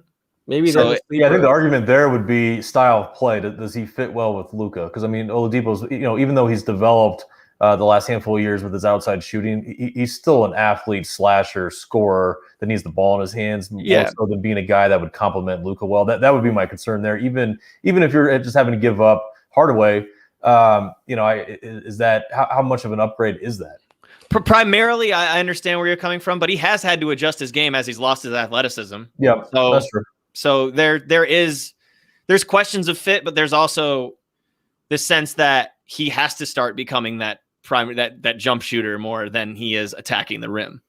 One thing I did want to mention, I saw some people in the chat asking about the Pacers. There was the report that they were listening to offers for Malcolm Brogdon, and that maybe they would listen to offers for Sabonis. Now, one thing I'll say is Pacers sources shot that down. They said there's no truth to it. Now, it's possible that they had some conversations or that teams were calling about Brogdon and Sabonis, but the Pacers have been pretty adamant that they're not looking to move either guy. So that's something worth noting. They're a team that maybe they look to be a buyer, but I can't see them selling off Brogdon or Sabonis or some of these guys. Maybe Doug McDermott or Lamb or some of those guys could be on the move. Aaron Holiday was apparently being shopped for like a first-round pick, but I don't think you're going to see them make some huge move today where one of those top players of theirs is available. That seems like it's not happening. People are asking again about Lonzo. We talked about him a little bit. Lonzo has a lot of fans, man. A lot of, people are curious, and it makes sense. Like, I mean, we've heard that Chicago, Atlanta, there've been a lot of teams showing interest in Lonzo. We have one of them, one of the questions on the chat right there. People were saying, what about Marcus Smart? Could he be someone that is on the move, potentially in a Lonzo deal? I don't know if we see that happen, but I guess let's ask those questions. What do you think happens with Lonzo? And then do you think Marcus Smart could be on the move in Boston? Well, with Ball, the one team I think would be interesting would be Atlanta. I know that they've expressed interest in bringing on guys that can play with Trey and back him up. And so that would be an interesting deal where you kind of have like a, sort of like a hybrid, ball handling type backcourt. So I don't know, Bogdanovich would be in play there. I'm not quite sure, but that fit in Atlanta seems interesting to me. Spencer, what do you think? So the Chicago thing really intrigues me now, especially because Vucevic is there, and they're really trying to go after it. Clearly, does New Orleans budge with a package of Markkanen, maybe a young player, maybe someone like a Sato? I don't know. That's too much money. I'm just literally just spitballing here. And again, who's gonna pay him? As we continue to think about this, and all of these guys that are on expirings or have a player option coming up that they're going to enter free agency, who's going to pay him? And I think that's a big part. Yeah, what it comes down to is, I mean, there were reports that the Pelicans don't have him in their long-term future and that they don't want to pay him that kind of money. So if that's true, then you can see a situation where they just say, okay, whatever is the best offer, we're going to move him. Because I guess the other thing is they could keep him and see, okay, it really depends on what they think he's going to get in free agency. If they think, hey, there's no way this guy's going to get an offer sheet worth $20 million, maybe they keep him and just say, hey, go get an offer sheet. Let us know what, you can get back. And then they can match him if it's, relatively cheap. But if they feel like he's going to get the kind of money that he's asking for and they don't want to pay it, maybe that's where it makes sense to move him now and get something back in return rather than losing him for nothing this offseason. Yeah. And that's the tough part, because you kind of have to, you can't see into the future, so you don't know whether to gamble or not. Yeah, well, it'll be interesting. We'll keep track of the Lonzo situation, Oladipo. There's still a lot of players that haven't been traded yet that we're kind of monitoring. So we'll keep reacting to every rumor that pops up. Matt, I know you got to jump off, so I want to thank you for hanging out with us. We appreciate it. Keep up the great work at Basketball News, too. It's been great, too, being able to work with you again and have all your great articles and stuff on the site. No, I appreciate it. Thanks, guys, and we'll talk soon. Definitely. Take care. Thanks, Matt. All right. So again, if you guys want to ask questions or, post topics in the comments, we'll try to get to them. We're trying to, answer as many questions as we can. Someone said, what about the Magic being the third team for Lowry using their traded player exception? That was Matt Ilac asked that. And there have been rumors that the Magic aren't done. We'll see if that's true. I mean, I'm curious what that could mean. Maybe they are involved as a third team somewhere to try to get more picks and help facilitate the deal. Maybe they move someone like Terrence Ross or Kem Birch. We'll see what Orlando ends up doing. But could you see that being a possibility? Sure. Alex, remind me who their traded player exception is and for what amount? Let me look that up. Hold on. Gotcha. No, but I don't know off the top of my head. In the meantime, I think if it's significant and it brings back draft capital, then yes. And by the way, go ahead. It says they got a $17.15 million traded player exception in the Evan Fournier deal. Okay, in the Fournier deal. Okay, so it's a new one that they have, which makes sense because Celtics used theirs, so that's done now. Okay, yeah, that makes sense. No, it makes plenty of sense, especially, again, if they get draft capital back, if they're able to acquire assets, because that's what Orlando's going to be in now. We know they've cleaned house. They just sent 3 starters out the door packing. So they're an asset accumulation. Oh, my goodness. It's hard to say this. Asset accumulation mode. There it is. Where they're just going to stockpile. Similar to what the Thunder do, similar to what Cleveland's done, and just bringing in picks, whether they're second rounders or protected first rounders, whatever it may be. This is how it goes when you rebuild in the NBA. So they're just clearly just moving on to another direction. I'm curious about what the direction of the franchise is, to tell you the truth, whether they're going to stick with, this Clifford style that they've been playing. Are they going to change up their style at all? Or are they just going to give more time to Chuma Okeke, which I'm sure that a lot of Magic fans want to see? And they have 2 guys on the shelf right now who are part of their future in Cole Anthony and Markelle Fultz. So they have a lot of young guys, but they're just going to have to continue to acquire and add and add and add. Yeah, it'll be interesting to see what Orlando does. Apparently, again, they're still being active. So as more rumors pop up, we'll keep you guys updated on that. Let's see if there's anything else that's coming up. Is there any trades that we haven't, or trades that we want to go more in depth on? Like we talked about Norm Powell, that move. We talked about the Aaron Gordon trade. Is there anything else that you want to jump in and talk about, Spencer? I guess from the perspective of Toronto, I think that was a really good move for them. We do have one. Real quick, Danny Green's agent has told him expect to be traded, according to Keith Pompey. So it sounds like Danny Green will be on the move somewhere. Okay. Yeah. And Brian makes a good point, too. You can't use a traded player exception to make a deal work, like combined with somebody. Like you can't use that combined with a player or anything. So that's a really good point. But that doesn't still stop me from thinking that the Magic wouldn't try and use it to acquire another asset. So that's definitely a part of it. I did want to ask you, though, like just as mentioning what Toronto got back for Norman Powell, I think getting back Rodney Hood and Gary Trent Jr. was a solid get. Do you not? Because Gary Trent, we know how much that Portland was valuing him, and he was filling in as the starter while CJ McCollum was on the sidelines. I think he did a pretty dang good job of being somebody to step up in that time frame. He's a little streaky sometimes, but he hasn't really had the years of experience to where we can judge him quite yet. So I think that's a solid move by Toronto, especially knowing that Powell's gonna be gone, and you acquire someone who's younger, who is clearly just starting to blossom in his NBA career. Yeah, and we have Imman from the Dishes and Dives podcast joining us very shortly. She'll talk about she'll give you all the Raptors scuttle. Yeah, she we'll talk Norm. We'll talk about the Kyle Lowry situation, maybe some other moves we could see Toronto potentially doing because they're obviously a seller right now. So we'll talk about that whole situation. But yeah, I mean, it's interesting. Norm Powell, man, it's been so awesome to see him break out this year and the way that he's been playing. I hope that the midseason trade doesn't screw up his groove. That's the only thing that holds me back. Like you were talking about, we know that he's a little bit of a streaky player. He hasn't played anywhere outside of Toronto yet. So that is, that's definitely going to come into play. It's not like a game of 2K where someone can come in and automatically work. And sometimes it works in the first couple games. We've seen that happen before. But over time, you tell that you don't have the same chemistry with guys. And like I said before, Lillard and McCollum play this isolation style where they're trading off being ball handler. And what does Norm Powell do when he's watching that happen? Like, is he able to affect the game off the ball when he doesn't have the ball in his hands? Because he has quite a bit for the Raptors just as a cutter and as somebody who they've really relied on as a scorer this year. No, for sure.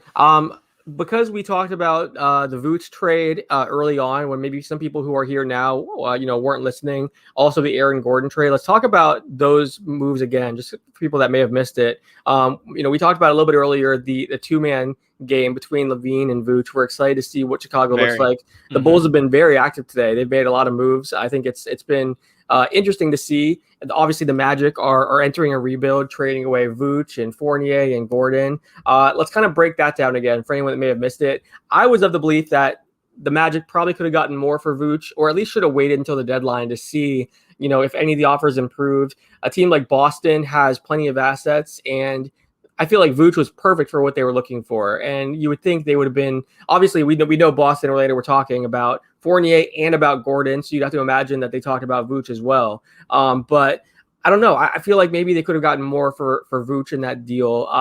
Again, we'll see what Wendell Carter Jr. becomes in Orlando, if they can get more out of him and, get him kind of back on track. And the fact that those picks are only top 4 protected does help. So they could end up getting 2 lottery picks out of it. That does help Orlando's case, but I don't know. I just feel like they could have gotten some more. It's really tough. When you have the ability to acquire a top 10 pick who's still only 21 years old, who plays the position that you're trying to replace, you're probably going to lean in that direction more. If Boston, so this is what I'm thinking. If Boston got into this deal, what were they offering? They were probably going to offer, at the minimum, they would have offered someone like a Robert Williams, right? We had heard that Marcus Smart could have been on the table for Aaron Gordon, right? Would that have been better? And would their draft capital have been better than Chicago? It's not easy. Being a GM probably is not easy. That's my takeaway from this. I don't think the return's bad. I really don't. And Vooch has really taken off to another level this year. So I understand why they would, be on the selling portion. But again, for the Bulls, I just love this. I love this deal. And it really shows the commitment to winning. Arturas Karnisovas just going out and getting a piece like that, getting a piece like Troy Brown Jr. I like Wagner as a backup guy for the Bulls at the 5 position. It's a really solid deadline for the Bulls in this situation. And I think that it's really going to push them. You're muted. There we go. Whenever they had changed over and did this regime change, I had interviewed Zach LaVine, and he had said this was desperately needed. So I know a lot of Bulls fans were frustrated about Garpax and how things were kind of progressing, but the players were as well. And I know LaVine felt like they needed some new decision makers in place to kind of bring in new talent and surround the current core with the right pieces. So Obviously, we see kind of that move paying off today with some of the moves they made. I think it's hard to look at this situation, see the Bulls as anything but a winner. I think they've done a really good job. So it'll be fun to see how this team kind of plays together as they get everyone acclimated, get Vooch in there. I still think Vooch is one of the most underrated players in the NBA, especially one of the most underrated stars.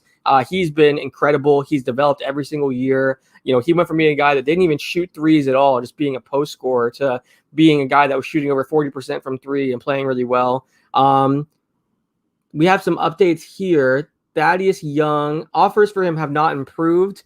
For the Bulls to consider moving him. So that's according to Joe Cali of the Chicago Sun-Times. So Thaddeus Young, I think a lot of people were thinking Thaddeus would be on the move. How wild is this, Alex? Like, Chicago, we probably thought were sellers 2 weeks ago, and they make a little bit of a run, and all of a sudden they go out and get an all-star, and they add a couple of guys to the, to depth for, basically, giving up somebody who had been struggling for them and hadn't been able to stay healthy really all year.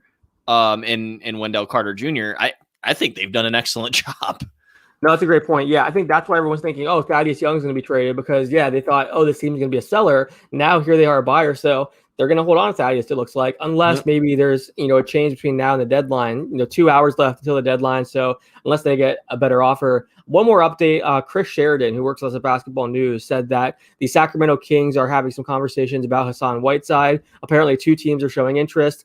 We've heard about him as a buyout candidate potentially, so it makes sense that Sacramento is trying to see if there's any kind of trade they can pull off before looking at a buyout. But we'll keep track of that situation. Maybe he gets bought out instead.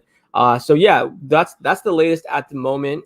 We haven't really had a trade in a bit. It's been about 30, 40 minutes since we had a trade. So hopefully we have some movement soon. The calm before the storm, Alex. It's the calm before the storm. Yeah, we have 2 hours left, and again, as different. We have 1 hour left, 1 hour and 7 minutes on the deadline itself. 1 hour left till the deadline. The show we have 2 hours. Sorry, yeah, because typically the reason we're doing this till 4 p.m. is that after the deadline for about an hour, you usually see some deals trickle in, things that weren't reported yet. Basically teams have to call the league office and get in line and set up a trade call and all that. So we'll be here till 4 p.m. and breaking down. Basically breaking down any last minute deals that happen, and then also grading the trades that happen throughout the day. So 1 more hour to make trades, but then 2 hours of the show left. Since we haven't really had a move here lately, and the news has kind of slowed a little, should we talk about the deals that happened overnight or the ones that started off the day? Sure. Yeah. Let's either one. Okay. So we had the one where Corey Joseph was sent to Detroit in exchange for DeLon Wright. And Corey Joseph came with 2 second-round picks to Detroit, I believe it was. So for DeLon Wright, I like this. I think that he's going to get the opportunity that he had in Detroit before, Dennis Smith Jr. came over and, a guy like, Saban Lee came and really kind of took minutes away. So I like what DeLon's done this year. I think DeLon's a solid backup point guard who's able to play make. And he's not really, that much of a shooting type, but defensively, I think he really brings some value to Sacramento. No, I agree. I think, that was, I think he's been playing well this year. He was someone that, is making the most of his opportunity in Detroit. I'm curious to see, I think for both players, like, I'm kind of surprised that Detroit wasn't more of a seller. Like, I thought they would have traded away some of the other veterans that were on their roster because obviously they're second worst, team in the league record wise. They have a number of these guys like a Mason Plumlee, or they have a number of players they could have moved. We saw them do it with Derrick Rose, but I'm surprised we didn't see more of their veterans flipped. I mean, we still could, I guess, but are you surprised we're not hearing Detroit as a seller more? I guess not, because they've done a lot already this year. I think them going out and getting a guy like Hami Diallo was a really good move. That's true. I like that move a lot. I'm a fan. Troy Weaver's just not afraid to pull the trigger this season. You can just clearly tell that he just has no problem wheeling and dealing. And the reason I bet you that, he got Joseph with those 2 picks was for the 2 picks more than Corey Joseph. And DeLon Wright, as we were just talking about, kind of had his role a little bit diminished. So it made sense. It made sense for him to do that. But as far as the other veterans go, Wayne Ellington, we've talked about. that's one that we wouldn't be too surprised to see on the move, whether that's via trade or via buyout, whatever it is. But you do have to have some sort of veteran presence on a team, even if they're that young, you know? No, that's true. We're about to be joined by a special guest. We have Imman from the Dishes and Dimes podcast. Now, this is a tough day for Imman because... Hello. Hi. Didn't expect to see you? my face all up close. I had to back up. Now, for those who don't know, Imman is based in Canada. She's a Raptors fan. She's also a co-host of the... There you go. Perfect. Co-host of the Dishes and Dimes podcast. So, also maybe the biggest Kyle Lowry fan and defender that I know. So how are you holding up? I mean, we see the rumors, no trade yet, but how are you doing? I've been all over the place. I've felt every emotion that you could possibly feel today. I'm surprised I'm not sitting here crying. Honestly, it kind of feels like the closer it gets to 3:00, am I crazy to think that maybe the Raptors stand pat? Maybe they try to work a sign and trade in the offseason? What do you guys think?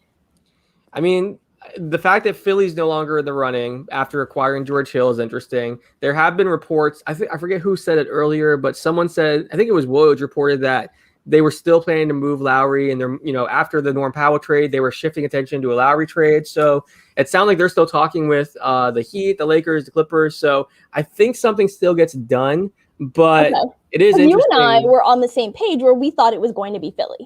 Yeah, I did. I was wrong there. I thought it was Philly for sure. I thought it was going to be Philly as well. So the fact that they were out, I heard the reports about the Clippers kind of coming in the last minute. I have been trying to find a deal that would make sense for the Raptors to take back if it's the Clippers, and I can't find anything there.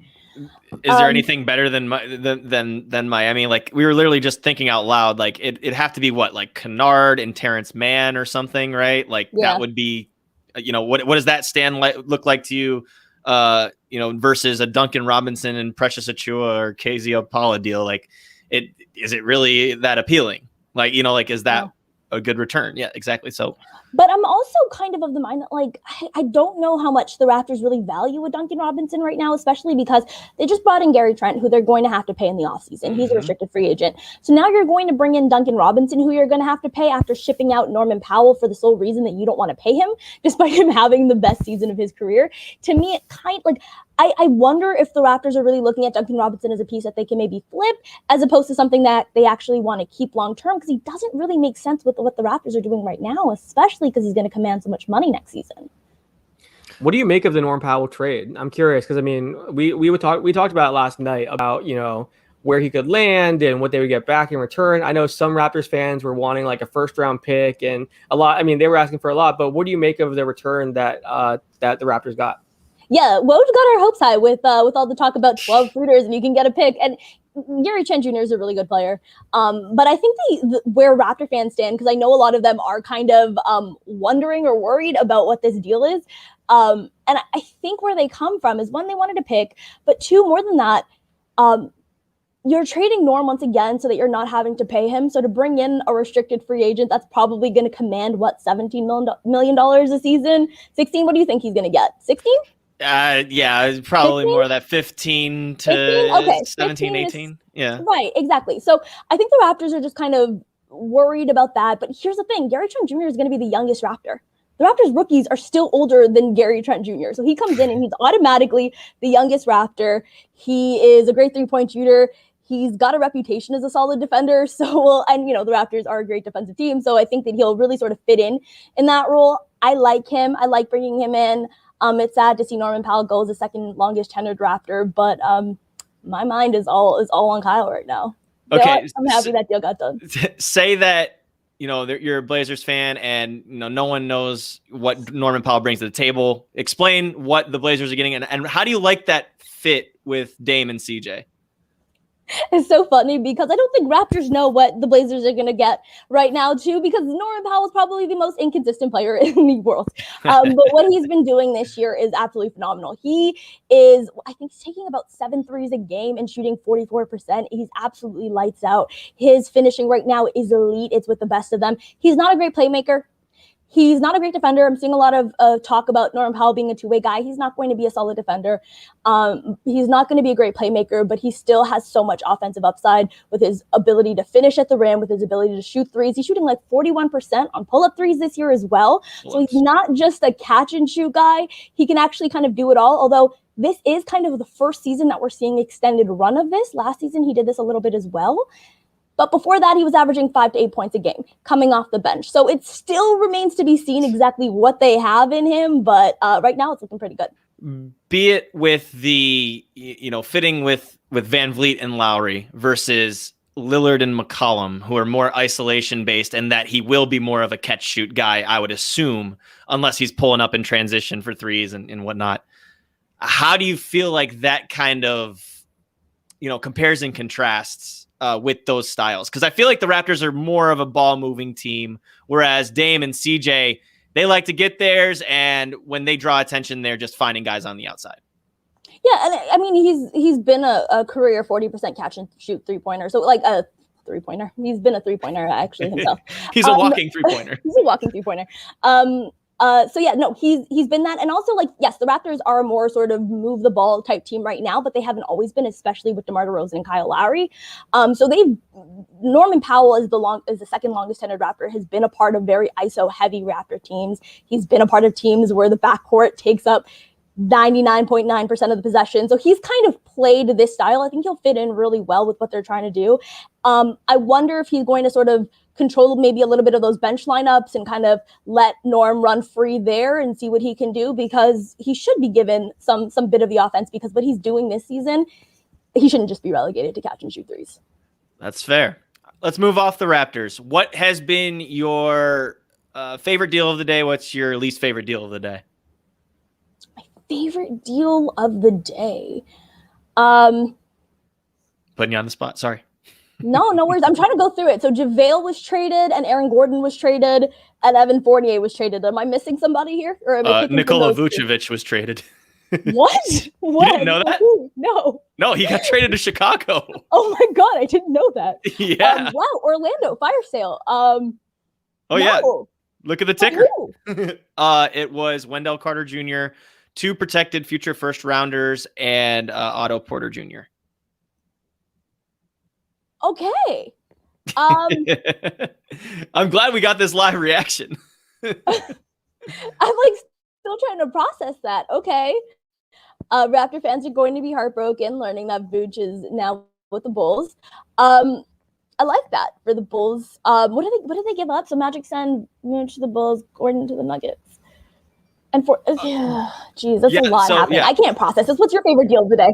I'm sorry. My favorite deal of the day. Oh, you're good. No worries. Honestly, it was the Norm deal, to tell you the truth, just because it wasn't, overly expensive. But I do really like the Vucevic deal. We've talked about that at length. Just about how he fits with Zach LaVine as a pick and pop guy, as guy that can really shoot from anywhere on the floor, gives you this offensive safety valve almost for a guy like Zach. Does this do anything for Lauri Markkanen, in your opinion, guys? Vucevic and Markkanen definitely don't fit together, I don't think. So you're not going to play is he going to be expendable? Are we getting rid of Lauri Markkanen in They were already talking to teams about him. I think Spencer and I did a trade deadline notebook a few days ago where we asked some executives. I asked them, who's a player that's not being mentioned that we should keep an eye on? And they said Lauri Markkanen's absolutely available. So that's something to keep in mind. We'll see if he gets traded, but they're definitely having those conversations. But yeah, they're definitely not a good pairing for sure. Yeah. Okay. Here we go. Sham says Raptors are seriously engaged with the Lakers and the Heat on a Lowry trade. The Lakers offer is KCP. And sorry. I can't read. KCP and Dennis Schroeder. Holdup is the inclusion of THT from LA and Tyler Hero from Miami. So which team will budge? Will the Lakers throw in THT? Will the Heat throw in Hero? I think if you're the Raptors, in all honesty, where I kind of come to this is if the Lakers are not going to give you THT, if the Heat are not going to give you Tyler Hero, you're not in a rush to trade Kyle. Like your hands are not being forced. You don't need to do one of these teams a favor. You can definitely stand pat at the deadline. So if you're not going to get the package that you want back, why are you doing Miami or Los Angeles a favor? Having said that, if you're going to do one of them a favor, I kind of imagine it's going to be the Lakers, just because if Kyle goes there, to me, the right away favorites, I still think that they're their favorites right now to win it all, but they're definitely the favorites to win it all if Kyle goes there. Whereas that's not the same for Miami. If he goes to Miami, I still don't pick them ahead of some of the other teams in the Eastern Conference to really even make it out of the East, forget win it all. So I think the Lakers should probably be favored in this, but why are the Raptors doing any team a favor? Hold Kyle. Why do you need to trade him right now? Yeah, I mean, I do think if they hold on to him, they try to do a sign and trade in the offseason, they probably wouldn't be able to get as much back. It's tough to get value back with a sign and trade. So maybe they're thinking what they can get now is at least better than getting, barely anything in the offseason. What are they getting? What is it? Is it Duncan that you're probably not going to keep to pay? Is it KCP? What are they getting to really make this work? Yeah, I would imagine that. Yeah, we don't. There's no report that there's picks in there. If you're getting picks back, that's one thing. But yeah, if it's just KCP and Schroeder or just Duncan Robinson and Kelly Olynyk or whoever you want to throw in there, those are guys the Raptors don't want them. So it's not like it's not like you're losing a pick. It's not like you're losing a young guy. So if you're not going to get the asset that you want back, it's not going to kill you to let Lowry walk. Yeah, that's fair. Now, what do you think about the $25 million a year he's asking for in the next 2 years? Being 34 years old. Oh, we have a trade. Toronto made a trade. Matt Thomas to the Utah Jazz for a future second-round pick. Okay. So you got a second-round. No, Duncan Robinson is coming to the Raptors now. They're giving away their three-point specialist. Yeah, it wasn't the blockbuster we were hoping for, but your face was funny, Imman. The second we said we had a Raptors trade. Is that a move that leads to another move, though? Is that you get rid of Matt Thomas, you're opening the door for Duncan Robinson to come in. Get rid of one three-point specialist, open the door for another. That Nick Nurse is not going to play at all. So go ahead. Sorry, I cut you off. Go ahead, Spencer. Oh no, I kind of had my thought lost a little bit there, but Alex, you would have laughed. Imman didn't know that the Vucevic trade happened, and I broke it to her, and she was like befuddled about him going to Chicago. Yeah, I feel like, we were talking about it earlier, did they get enough in return for him? It seemed like they could have just waited until the deadline. Oh, we have one report here. Kyle Lowry's preference is to go to the Heat. So that's interesting. Interesting. Very. Brian, who reported that? We have our producer here typing stuff to us, giving us updates here. That's according to Shams. So Shams says that Kyle Lowry's preference is Miami. So, there you go. We'll see. We'll see if it gets done. Kyle Lowry's agent, Imman, what do you think of that? I'm just, you know what? The Heat have nice jerseys, so I have to buy myself a Kyle Lowry Heat jersey. I'm not going to be that mad. But I come back to the fact that I love Jimmy. I love Bam. I think that Kyle and Jimmy together is a great pairing. I think Kyle and Bam together is going to be amazing. He's averaging how many assists a game passing to Aaron Baines right now. And just some of the guys that the Raptors have with all of the COVID stuff that they had going on. So I think that it's just going to really, I like it. I like it for Miami. But once again, they are not the favorites in the Eastern Conference. So to me, you're coming back to the fact that even if you're trading for Kyle, you're not favorites to win it all. Whereas if he goes to the Lakers, we're definite favorites to win it all. So I'm confused by that. I'm confused at him preferring, and I get he's really good friends with Jimmy Butler, but I'm confused with him preferring the Miami Heat to the Los Angeles Lakers when a championship is there. But now Kevin O'Connor did say that the Matt Thomas trade opens up a roster spot to make the Kyle Lowry trade happen. So maybe that's part of the reason they did it. Zach Lowe says that he doesn't think Miami will budge on Tyler Hero being included. That's crazy. So it's nuts. Interesting. We'll see what. Yeah, we'll see what Miami. I hope that Masai Ujiri is petty and just says, you know what? All right, have fun paying him $25 million this offseason and getting. How much of it is because we know that, like you're saying, you don't want to do favors for other teams, but how much of it is Kyle? You're the best Raptor in team history. You won a championship for us. If you want to go to Miami, we'll make it happen. You think there's any aspect of that could be playing into this too? Yeah, I think that that's what's happening. I think that that's why you're sort of open to those ideas as opposed to getting what's best out there for him. But at the same time, you should be getting some asset back. I don't think the Raptors are going to be like, yep, we'll take nothing and get rid of you in the middle of the season so that you have another chance. Like, I think that there's a favor, and then there's just like going the extra mile for the Miami Heat that doesn't quite make sense for the Raptors. But I don't know. Maybe they found a way that they can flip Duncan, or they, know what he's going to get next. They've kind of talked about maybe with his, I don't know, goes on behind the scenes to figure out what he's going to get in the offseason. And maybe that's a piece that you actually want to keep and think that you can get a return on. I'm honestly, without Tyler, for that deal to go through, good on Miami and good luck to them. I'll be cheering for them, unfortunately, in a weird way. So as I mentioned, if you guys have any questions or comments, definitely drop them in the chat. We'll do our best to answer your guys' questions. Oh, we have one more update here. If the Lakers made the deal with Schroeder and KCP, that gives LA money for next season. Keeping both would mean a combined $30 million for next season. The team has to pay Montrezl Harrell.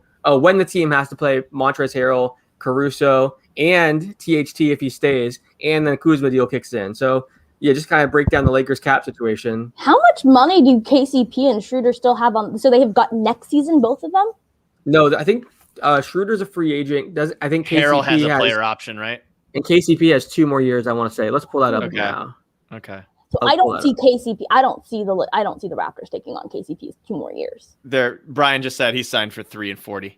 So Schroeder's a free agent. KCP is making $12 million this year, $13 million the year after, $14 million in 2022-23. Increasing contract. Okay. Yeah. And then they do have to pay eventually Montrezl Harrell, Alex Caruso, THT, assuming he's not traded, which, by the way, earlier, Imman, there was a report that the Lakers will not include THT in any trade. So that's worth noting. So we'll see. I mean, it's interesting. The Clippers, their team that keeps coming up. We heard the Lakers. We heard the Heat. We talked about it a little bit. I don't know what the Clippers can really offer to compete with these. I mean, I guess if Tyler Hero's not included and THT aren't included, and we haven't heard anything about draft picks, maybe the Clippers do have a shot based on some of the assets that are being discussed. I mean, I don't know. What? I honestly was just looking at their roster and trying to see. It would have to be Kennard and Terrence Mann. That's like literally the thing that I would think of. It has to be sense. That, right? Like, I don't think they have any other young players. They just got rid of Kabengele. Like, is there any Amir Coffey? Like, what else is young youth wise is on that team that would appeal to the Raptors more than a Miami package? Like, literally just thinking out loud. Don't know. Maybe the Raptors are high on Precious, and maybe that's what gets the deal done. Because I still don't understand Precious or KZ Okpala. One of those guys. Maybe both of them. Who knows?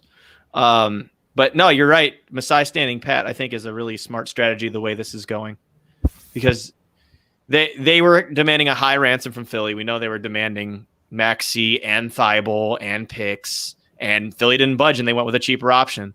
So he's really taking this thing up to the buzzer, because we're already at 2:15 p.m. Eastern time. Oh my God! But genuinely, if you're the Toronto Raptors, unless like Alex said.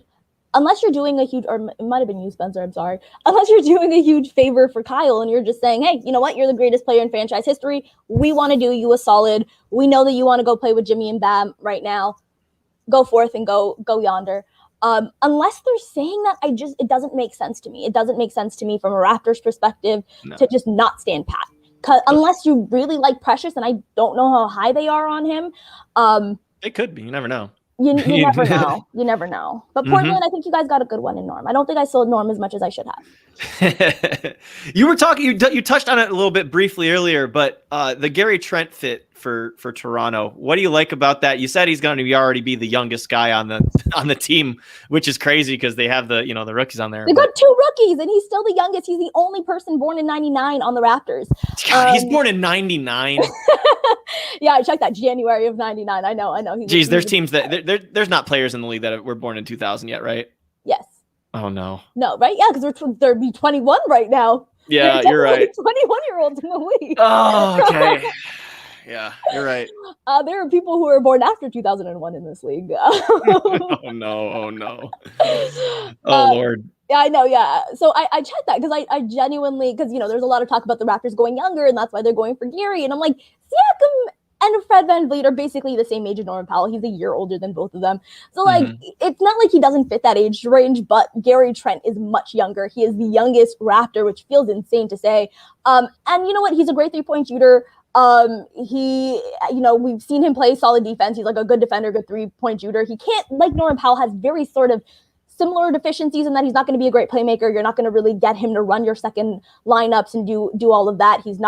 That's not the role that he's fit for. And also another thing is he's 6'5", which is, I'm just saying that to say that the Raptors have started two guys who are under 6 feet tall in their backcourt for the last few years at the 1 and the 2.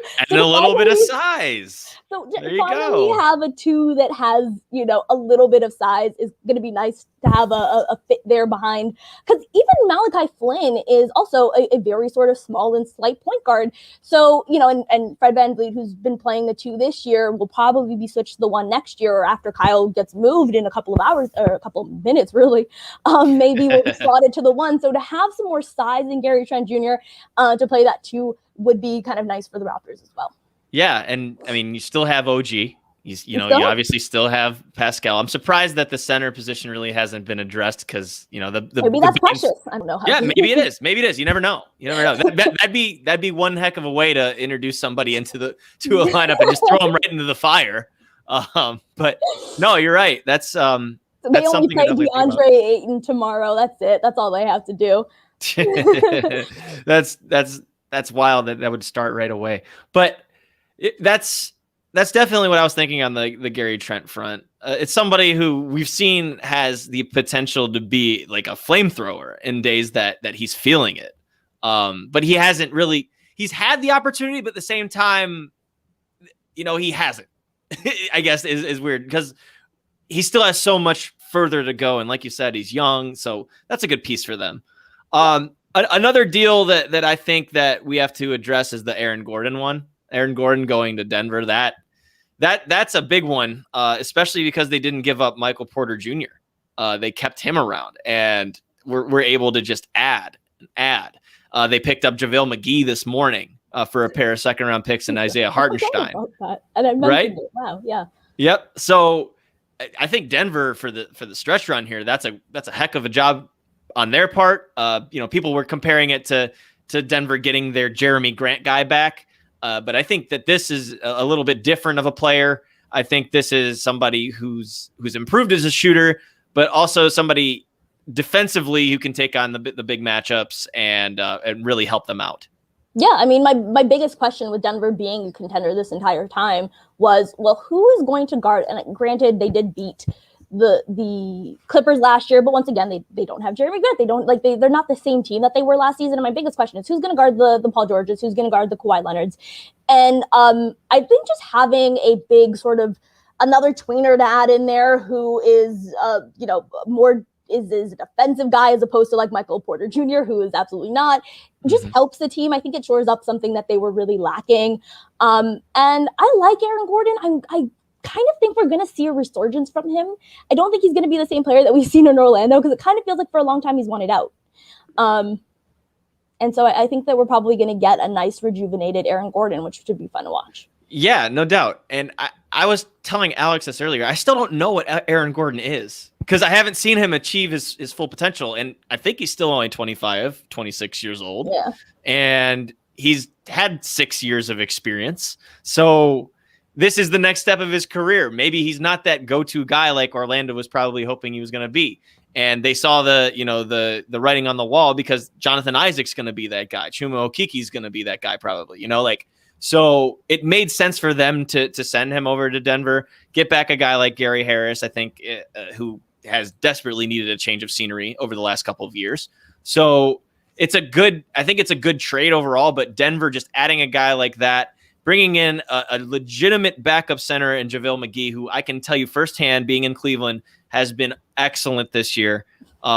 Just as somebody who ignites the feel and the attitude of a team as soon as he comes off that bench. So that's big time for me in Denver for those two moves. And not to mention too, Orlando, I forgot, acquired RJ Hampton as well. So RJ Hampton's a nice pickup for them as well. We do have one trade that seems like it's about to happen. The Clippers and Hawks are discussing Rondo. Sounds like Rondo will end up on the Clippers. So then that takes him out of the Lowry sweepstakes. So is it Miami? Get out of here, then? Los Angeles. Get out of here. So is it the, I mean, then again, Rondo's not Lowry. At this point in his career, Rondo's not. I mean, so is it possible that they're still involved in the Lowry sweepstakes if they get Rondo? I don't know.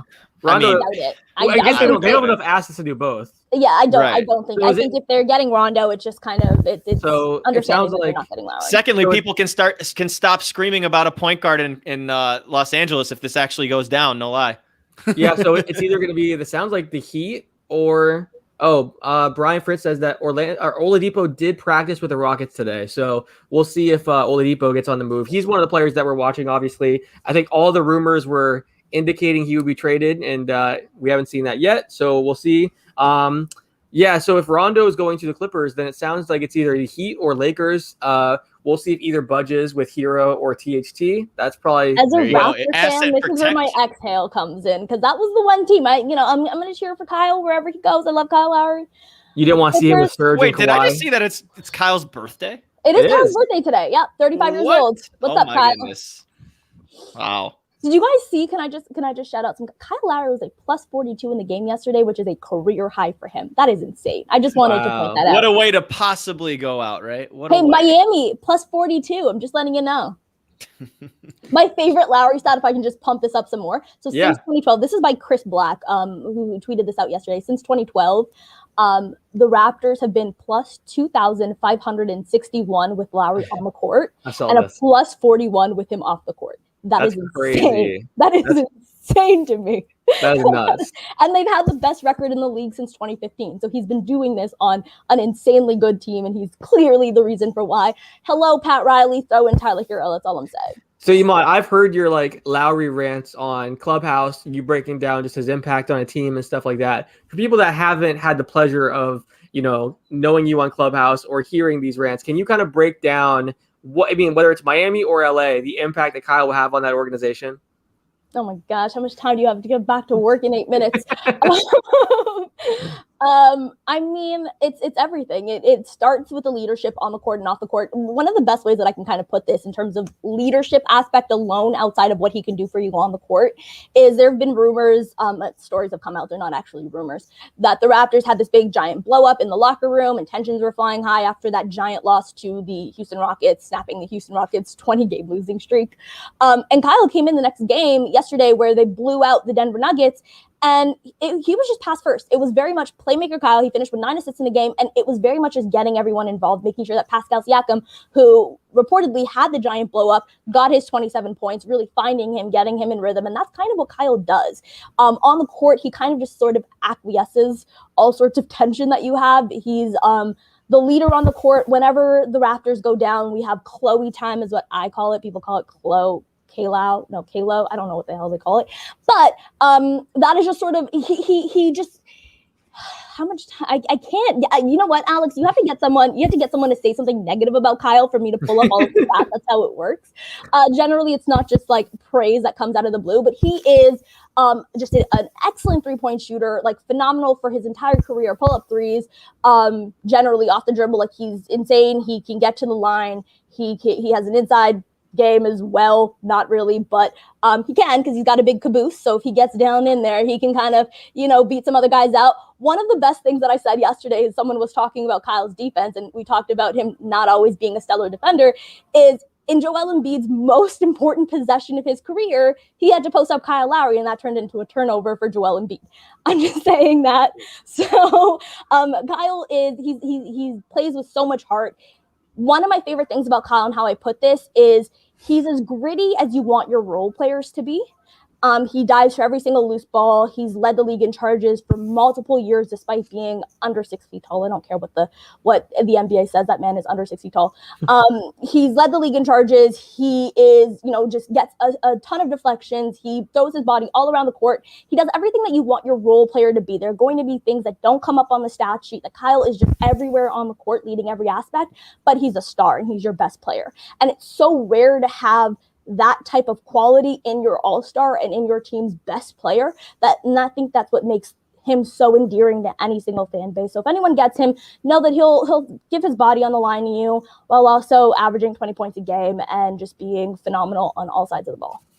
Yeah, that makes sense. Real quick, Brad Turner reports that Lou Williams could be involved in the Rondo deal. So maybe Lou Williams going back to Atlanta in exchange for Rondo. We'll keep you guys updated on that. As basically, we're going to be on here till 4 p.m. Eastern time. So any rumors that pop up, we'll talk about them. Any trades that happen, we'll break them down. I saw Nekias Duncan just tweeted this. We've heard literally nothing today about Victor Oladipo. That's a good point.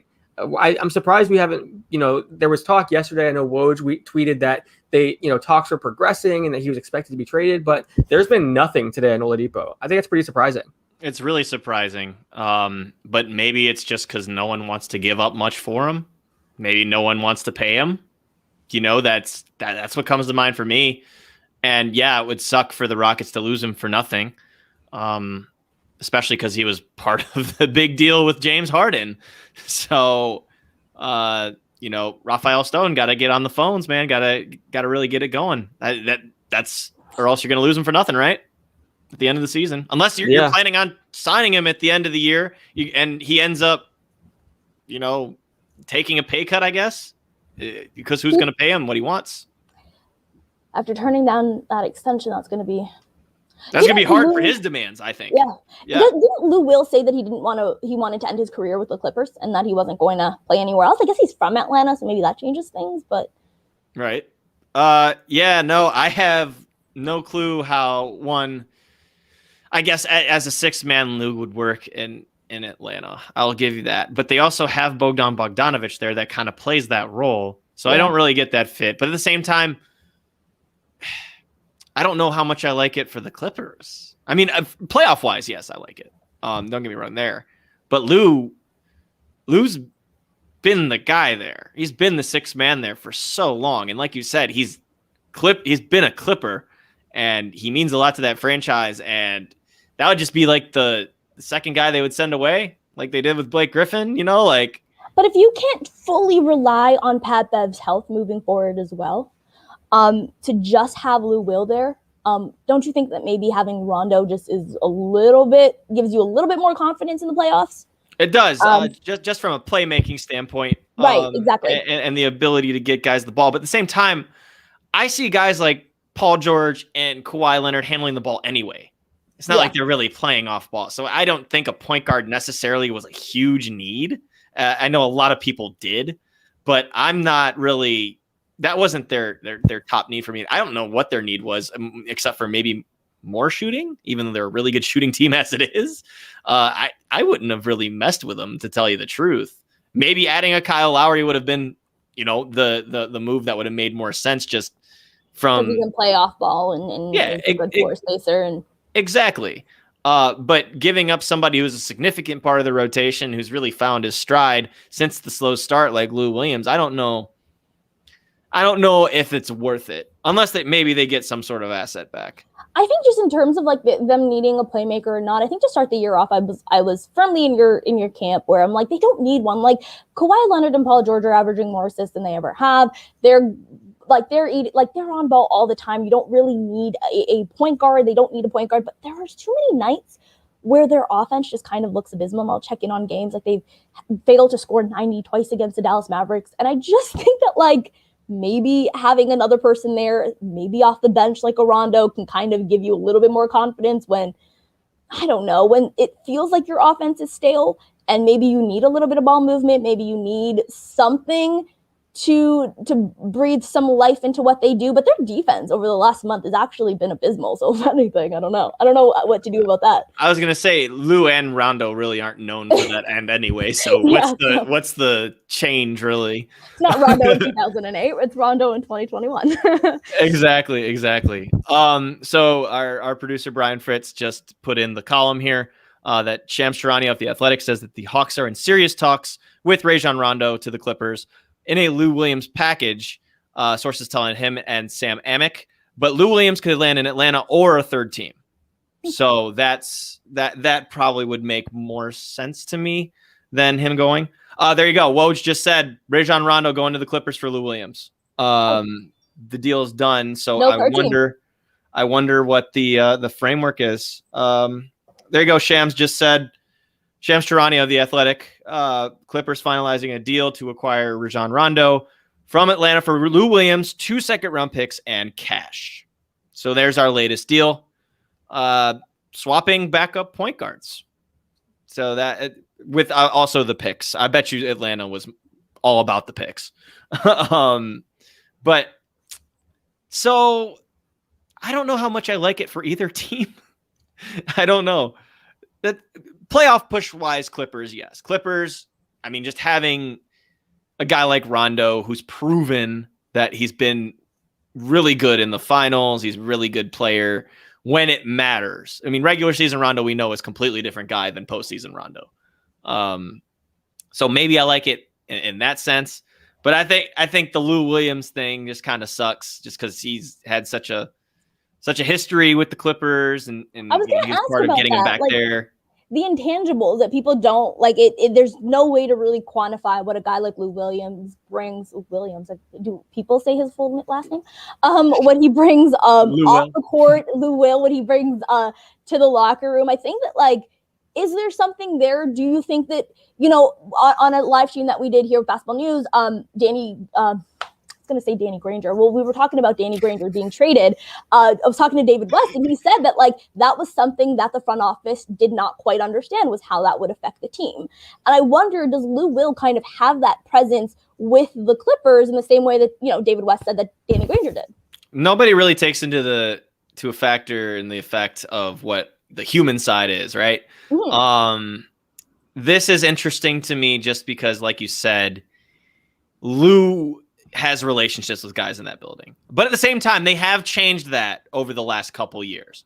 You know, like Montrezl Harrell is gone. You know, like the guys that really brought the Clippers up to the level where they were able to acquire a Paul George and a Kawhi Leonard, like those guys are gone. So maybe he's like, you know, the last of that era that was there. So in that sense, it works. And makes sense, I guess, but I'm still not seeing the fit with Atlanta. I don't know. Because again, Bogdanovic is the guy who comes off the bench for Atlanta and is more of the basically de facto point guard. Now they have Lou Will. I mean, you get more depth if you're Atlanta, but Alex, while you were away, Lou Will got traded to Atlanta for Rajon Rondo. I saw that. What's your reaction to that? Yeah, wait, real quick. Sham says no third team. Yeah, so he's going to stay in Atlanta. Mm-hmm. So we'll see. 2 second rounders going to Atlanta. So yeah, I'm curious. You know, if he gets bought out, that's possible. Who knows? But yeah, I don't know. I think for the Clippers, it makes sense. We know they've been looking for a facilitator, someone that can, you know, help run the offense, set people up. So it makes sense for the Clippers. Yeah, I don't really know the fit with Atlanta. Like you just mentioned, I kind of agree with you, Spencer. It's not the best fit, in my opinion. I don't think he's staying. Like Lou said multiple times that if like the Clippers are his last stop, he said that on his Instagram, responding to a troll. I was just looking that up. He also said that, you know, at least alluded to the fact that if you were traded, he would just retire, and that it would be over for him. So I wonder if we actually get to see him play at all in Atlanta. Would Lou Will, by any chance, if he had the buyout market, go to the Lakers? Would he do that after getting traded by his old franchise? I would love that. I would, just thinking out loud. But Alex, I was just telling Imman though.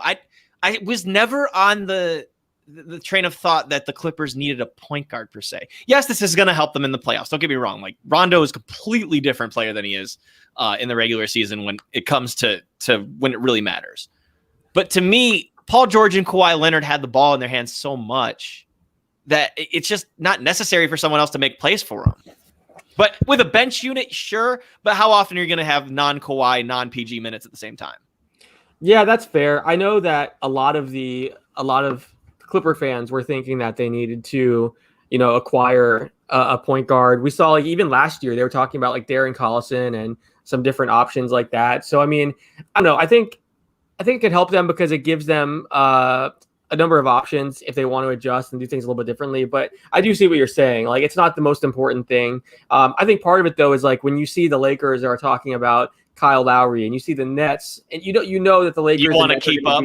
Yeah, you know they're going to be active in the buyout market as well. Like we've already heard, like the reason the Lakers got rid of Quinn Cook is so they can have some flexibility in the buyout market. And then, we're hearing that they may get Andre Drummond. We're hearing that, they might trade for someone. You see the Milwaukee Bucks get PJ Tucker. The Sixers are being active. Like I do think that, there's the sense of, every other contender is making moves and being active. Should we do something? So maybe that's part of this too. But I still don't understand why Lou Will wasn't in their eyes someone who could get the job done. Like he had been struggling. He had been struggling for much of the year, though.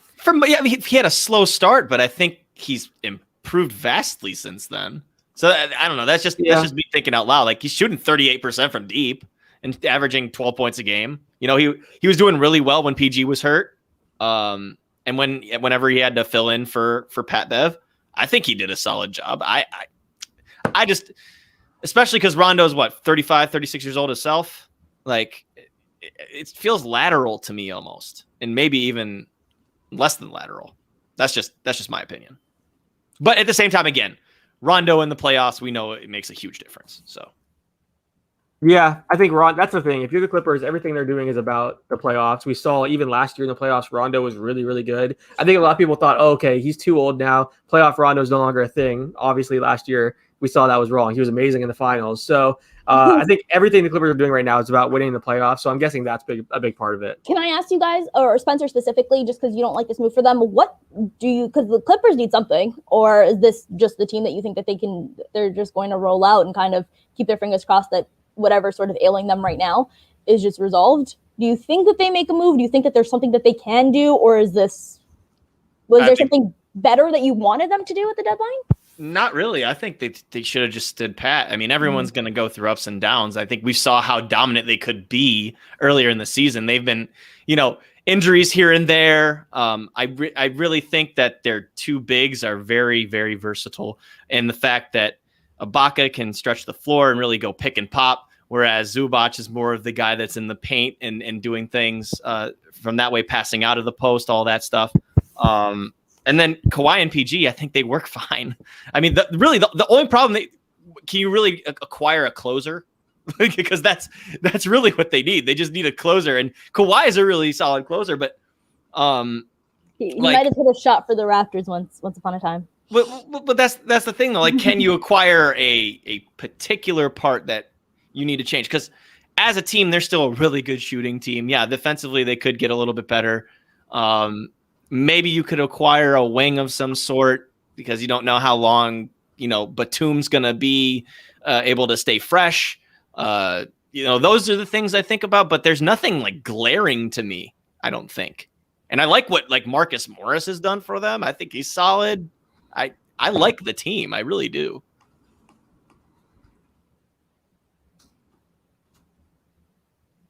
Alex, are you with us? Yeah, 1 second. Sorry, I'm trying. You're good. I saw a light flash on Alex. Is he going to break his trade? I was going to say he looked so excited. He looked so.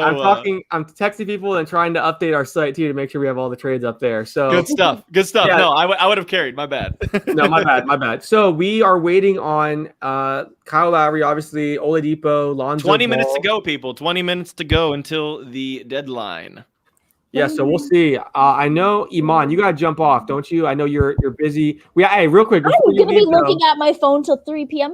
I'm so sorry if my boss. Okay, no, I just didn't want to keep you longer than you could stay. So we appreciate you hanging out, though. But we have your friend here. Let's add him in.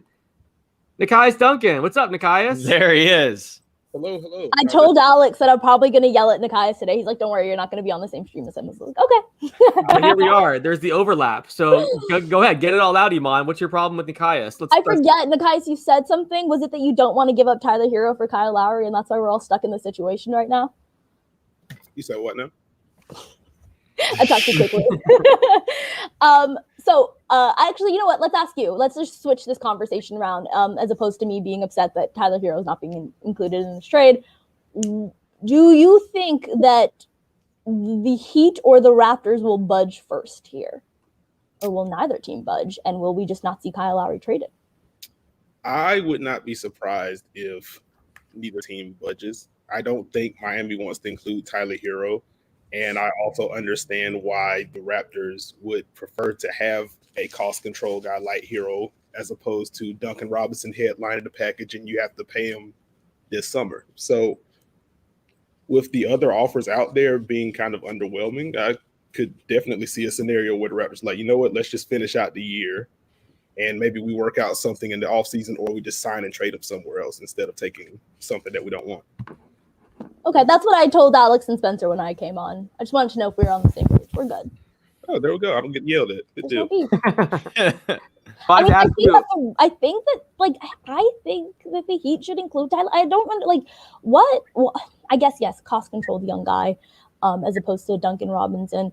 All right, it's fine. It's fair. Let's just keep Kyle and keep it running, because I would be distraught right now if Kyle gets traded. Just to let you guys know, I might start crying if it happens. I'll shut up now. That would be pretty entertaining. I'm not gonna lie. Like, I don't want to see you cry, but like the clip would go viral. So I'm kind of conflicted. Spencer saw my reaction. The Titanic music. Spencer saw my reaction to Vooch getting traded. It'll just be that times 10. So real quick, Wendy says that the Lakers and Heat and Sixers are playing a game of chicken for Lowry, with the Raps deciding which deal to take. So he's saying the Sixers are still involved, which is interesting, because I think when they made the George Hill trade, we all thought they were out of it, but he's saying that the Sixers are also involved in that game of chicken. So we will see. But while we wait for a Lowry update, while we wait for a Victor Oladipo update, Alonzo Ball update, which Nekias, by the way, I saw your tweet that we've heard literally nothing about Oladipo today, and I think that's very strange. We'll see if anything changes in the next 20 minutes, or maybe it trickles out after the deadline. But yeah, we'll be here till 4 p.m. Eastern time, reacting to every rumor, every trade that happens. Nekias, can I just plug something? Dishes and Dimes is going on after the 4 o'clock. So check us out. We will be going live at around 5 o'clock to talk about all things that the Raptors did, bringing in Gary Trent Jr., sending away Norman Powell, and all of the other big trades that impact the league right now. So check us out afterwards. It'll be a very large crew, probably larger than we've done recently. So you can all those different faces. I didn't realize that. Well, that's very cool. I'm glad you plugged that. So yeah, check that out for sure. And then Nekias, I'm curious, because you just joined us. What are your thoughts on the biggest moves of the day? You know, we saw Vooch traded, which was a big surprise. We saw Aaron Gordon to Denver. What are your favorite moves of the day? What are your thoughts overall? I am very proud of Chicago. Yeah. I've done a fantastic job of being able to snag Vooch and somehow protect the 2 first-round picks that they sent out is some pretty savvy stuff. I kind of hate it for Wendell Carter Jr., who it just doesn't seem like he's ever had a real fair shot in Chicago between the injuries and the offensive schemes or lack thereof that he's had to play in. And now he's going to Orlando and like nobody can shoot, and the players that can shoot are getting traded. So I'm not quite sure what happens with Wendell, but very proud of Chicago making some smart moves. I like the Troy Brown Jr. pickup. I think if they let him do some ball handling on the second unit, that should vibe pretty well for them. I think there's some untapped potential there. I'm very confused by the Clippers trading for Rajon Rondo. Thank you. You joined the show when I was in the middle of that too. Like, are you with me? Are you with me? Where it's like just lateral almost, like a lateral move. Like maybe.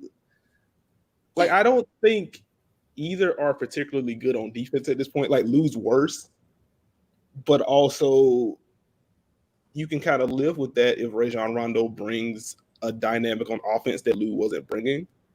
But like he's not the shooter, right? I don't think he's really the finisher. The passing is dope, but like if teams can just duck under or just switch against him and they don't care what he does with the balls, then like how valuable is the passing going to be? And he's not really the ball handler, right? Because Kawhi and PG have it in their hands all the time. And there's not like going to be like those two. Wendy says that Toronto doesn't like their options at the moment, and they may just keep Lowry or revisit something with Philly.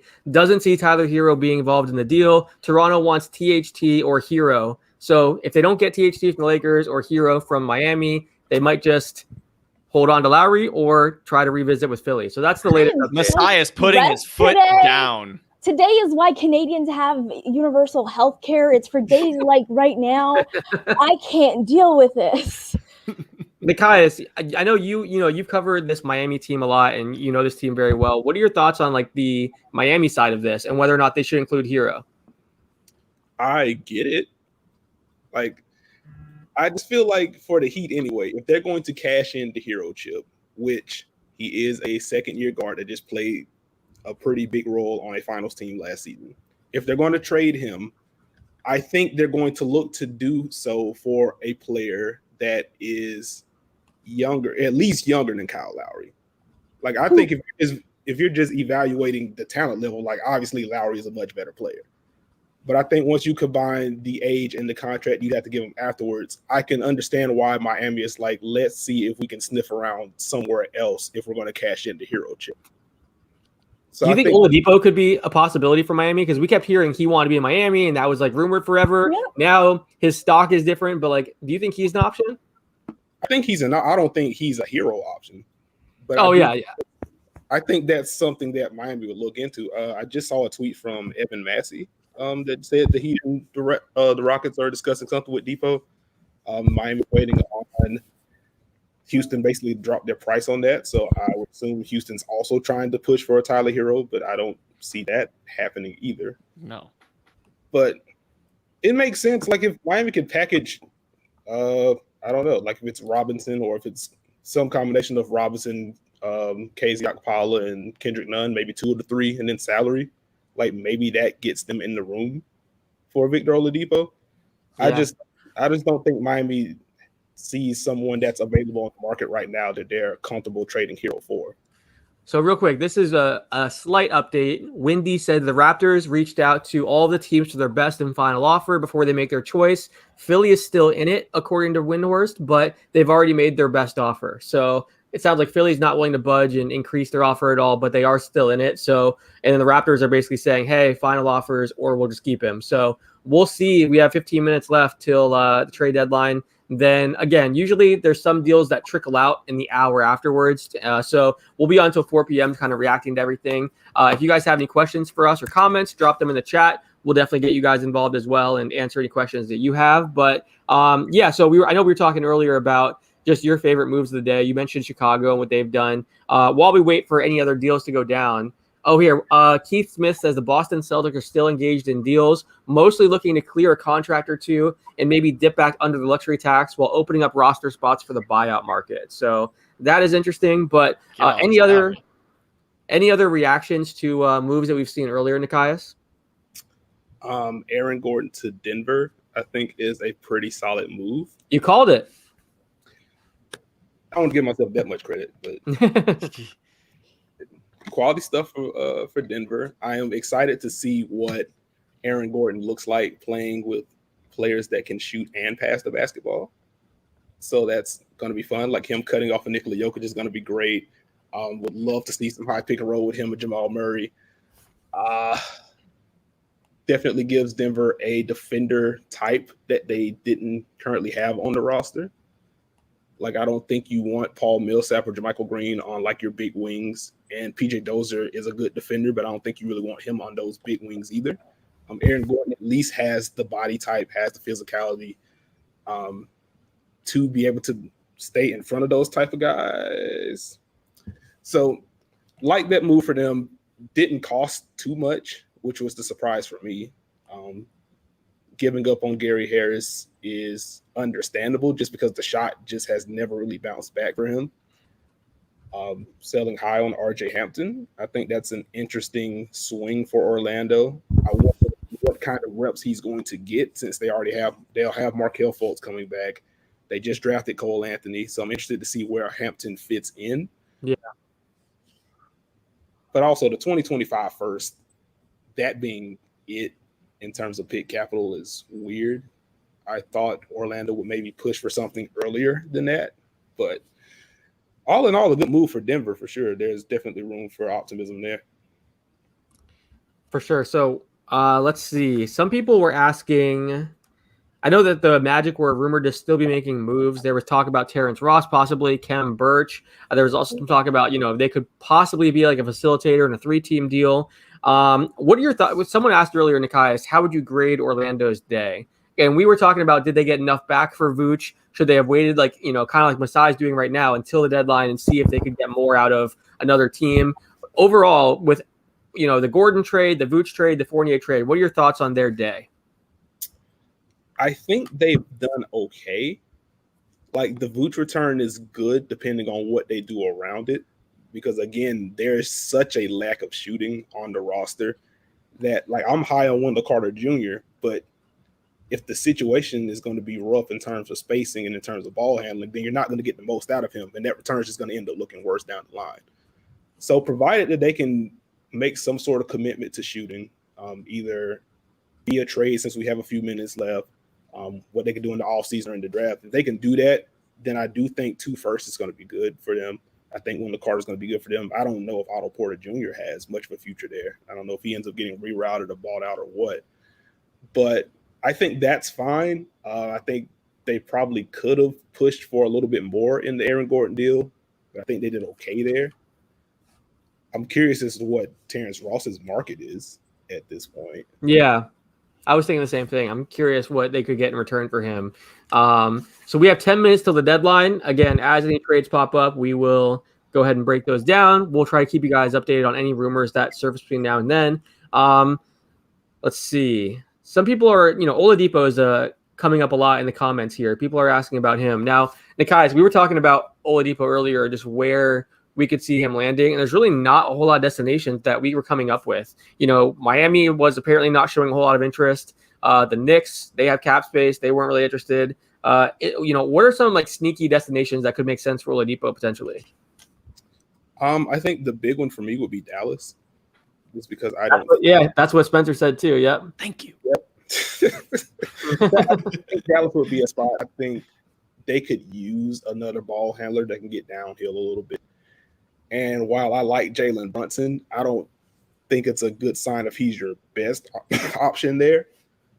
So Dallas has pick capital that they could send.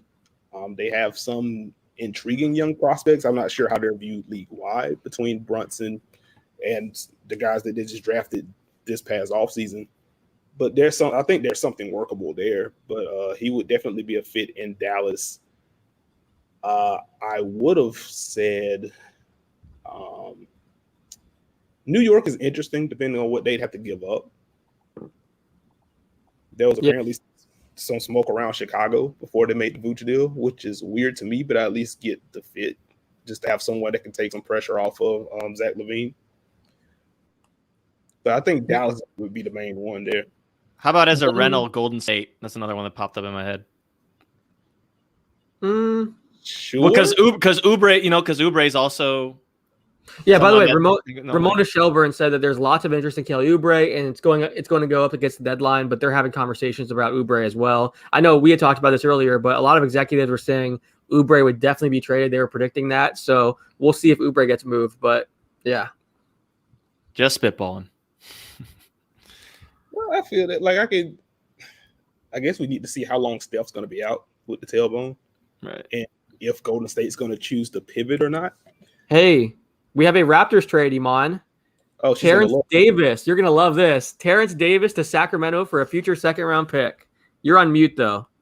More roster clearing space, by the way. Just mentioning that in sense of the Lowry deal. Yes. Matt Thomas is gone. Terrence. Bye, Terrence. So that's 2 open roster spots now, extra. That is. Yeah. Can I ask you guys if we're just going to, bring it back to the Raptors? Why not? Where would you guys like to see him go? Out of the teams that have been rumored, we're taking the Clippers out of contention. I don't think Philly is really in contention right now. So between Miami and Los Angeles, where would you guys like to see him go? I've already said my piece. Nekias, how about you? I would probably lean Miami there just to see him operate off of Bam Adebayo, see him play off of Jimmy Butler. I think there's some easy chemistry there on the court for those two. He solves a lot of Miami's problems right now, or at least he does a great deal to kind of help where they're lacking. Even though the defense overall has been good, it's still kind of a question mark at the point of attack. Kyle Lowry isn't who he used to be defensively, but he's still darn good on that end. So I think he helps there. He brings some pull-up shooting that they just don't have right now. I think that's your best fit. I would have to agree. I was really in on the Philadelphia we talked about this yesterday, Imman. Like I thought Philly was going to be a destination. I thought it made a lot of It was sense. so perfect. Yeah. Yeah, it made so much sense. And then now, I mean, apparently they're still in it. I know Mark Stein just reported the same thing, that, basically when they traded for George Hill, it hurt their chances, but they're not completely out. But let's say Philly is out, like you said, Imman. I think Miami. What did they give up? Sorry, for George Hill? Terrence Ferguson. Wait, it was 2 second-round picks. Tony Bradley, Terrence Ferguson. Is that accurate? I think that's what it was. Okay. It was a 3-team deal. Oh, you're right. And then Austin Rivers was involved as well. It was in New York. New York I'm guessing he'll get bought out. What? Yeah, he went to OKC. Yep. So we'll see. I mean, I know a lot of Raptors fans are going to be happy that Terrence Davis is gone. So that is a good move for you guys. Dishes and Dimes crew is going to be celebrating on your live show after this, I'm sure. Champagne. Hold up. You know what? There's still whether or not Lowry gets traded, Norman Powell's still gone. Second longest tenured Raptor. I'm excited to see what he looks like in Portland. Spencer and I were talking about that. I'd love to hear Alex and Nekias' take on that. And also Gary Trent being a Raptor. Like I mentioned, I don't know if you guys know this, but Gary Trent is officially the youngest Raptor, which seems crazy because he's been in the league for a few years and the Raptors have 2 rookies on the team. Only guy born in 99, which blew Spencer's mind. He didn't realize that there were people in the league born in 99 because that would be 22 years ago. Yeah, you're an old man, Spencer. We don't need to keep bringing this back. Yes. But no, I mentioned that like Gary Trent has a reputation of being a good defender, and I think he can definitely match his reputation while on the Toronto Raptors just with what they do. He's also a really great 3-point shooter. He also brings size. Like I said, the Raptors have started 2 guys in the backcourt that are under 6 feet tall. So having a guy is about gotta move. The Pelicans are sending JJ Redick to the Dallas Mavericks. Oh, that's interesting. Quite surprising because it seemed like the reports were indicating that Redick wanted to stay closer to home. Yeah, he was going to go to Brooklyn. He was going to Brooklyn or Philly. So this is interesting. Him going to the Western Conference. He was also linked to the Jazz lately, and he ends up being a shooter for the Mavs. No Lonzo Ball trade is going to happen. He's staying in New Orleans. Now, let's talk about that for a second. I know we're jumping all over the place here, but you wrote a great article about Lonzo. You heading out, Imman? Yes, I realize it's 3:00. I got to go. Thanks for hanging out. Appreciate it. All right, so Nekias, you wrote a great article. I look really short here. Let's put that mic down. You did an awesome article about Lonzo Ball and just not only places he could end up, but his development and where he's at as a player right now. So now that we know he's staying in New Orleans, what are your thoughts on that and his development with the Pelicans and his upcoming free agency, which apparently he wants $20 million a year? What do you make of what's next for Lonzo? I think the on-court fit for Lonzo is pretty solid in New Orleans. He is a guy that has gotten better as being a true threat in pick and roll. He's always had the passing reads down. It's just is he a good enough pull-up shooter? Is he a good enough driver? Like he's made strides, but he still isn't there yet. Teams still largely defend him the same way.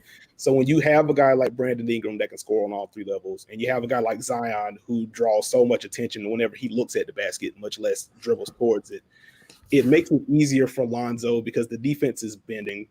That creates easier catch and shoot opportunities for Lonzo, and he's gotten much better as a shooter over the last 2 years. And also, if he does attack a bent defense, then those passing reads become a lot more obvious for him, and he's able to connect plays in a way that really fits his skill set. So I do like the on-court fit there. Is that worth $20 million a year?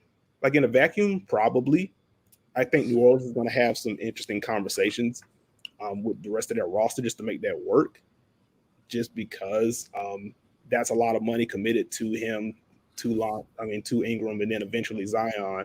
And they still have Eric Bledsoe under contract right now. They have Steven Adams under contract, and he just got an extension when he was traded for him. So they're going to have to make moves around that to kind of make the roster gel around their top 3 young guys and also just to clear some money.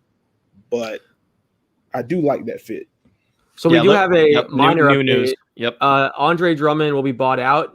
No trade happening. So the Cavaliers and Drummond are discussing a buyout. This was expected. I mean, we all basically thought he would be bought out. There have been rumors that the Lakers have the edge in terms of if he is bought out, where he's going to sign. The Nets have been linked to him as well, but it sounds like the Lakers are the team that are the current front runner for Drummond. So I think that's interesting because he can help them a lot.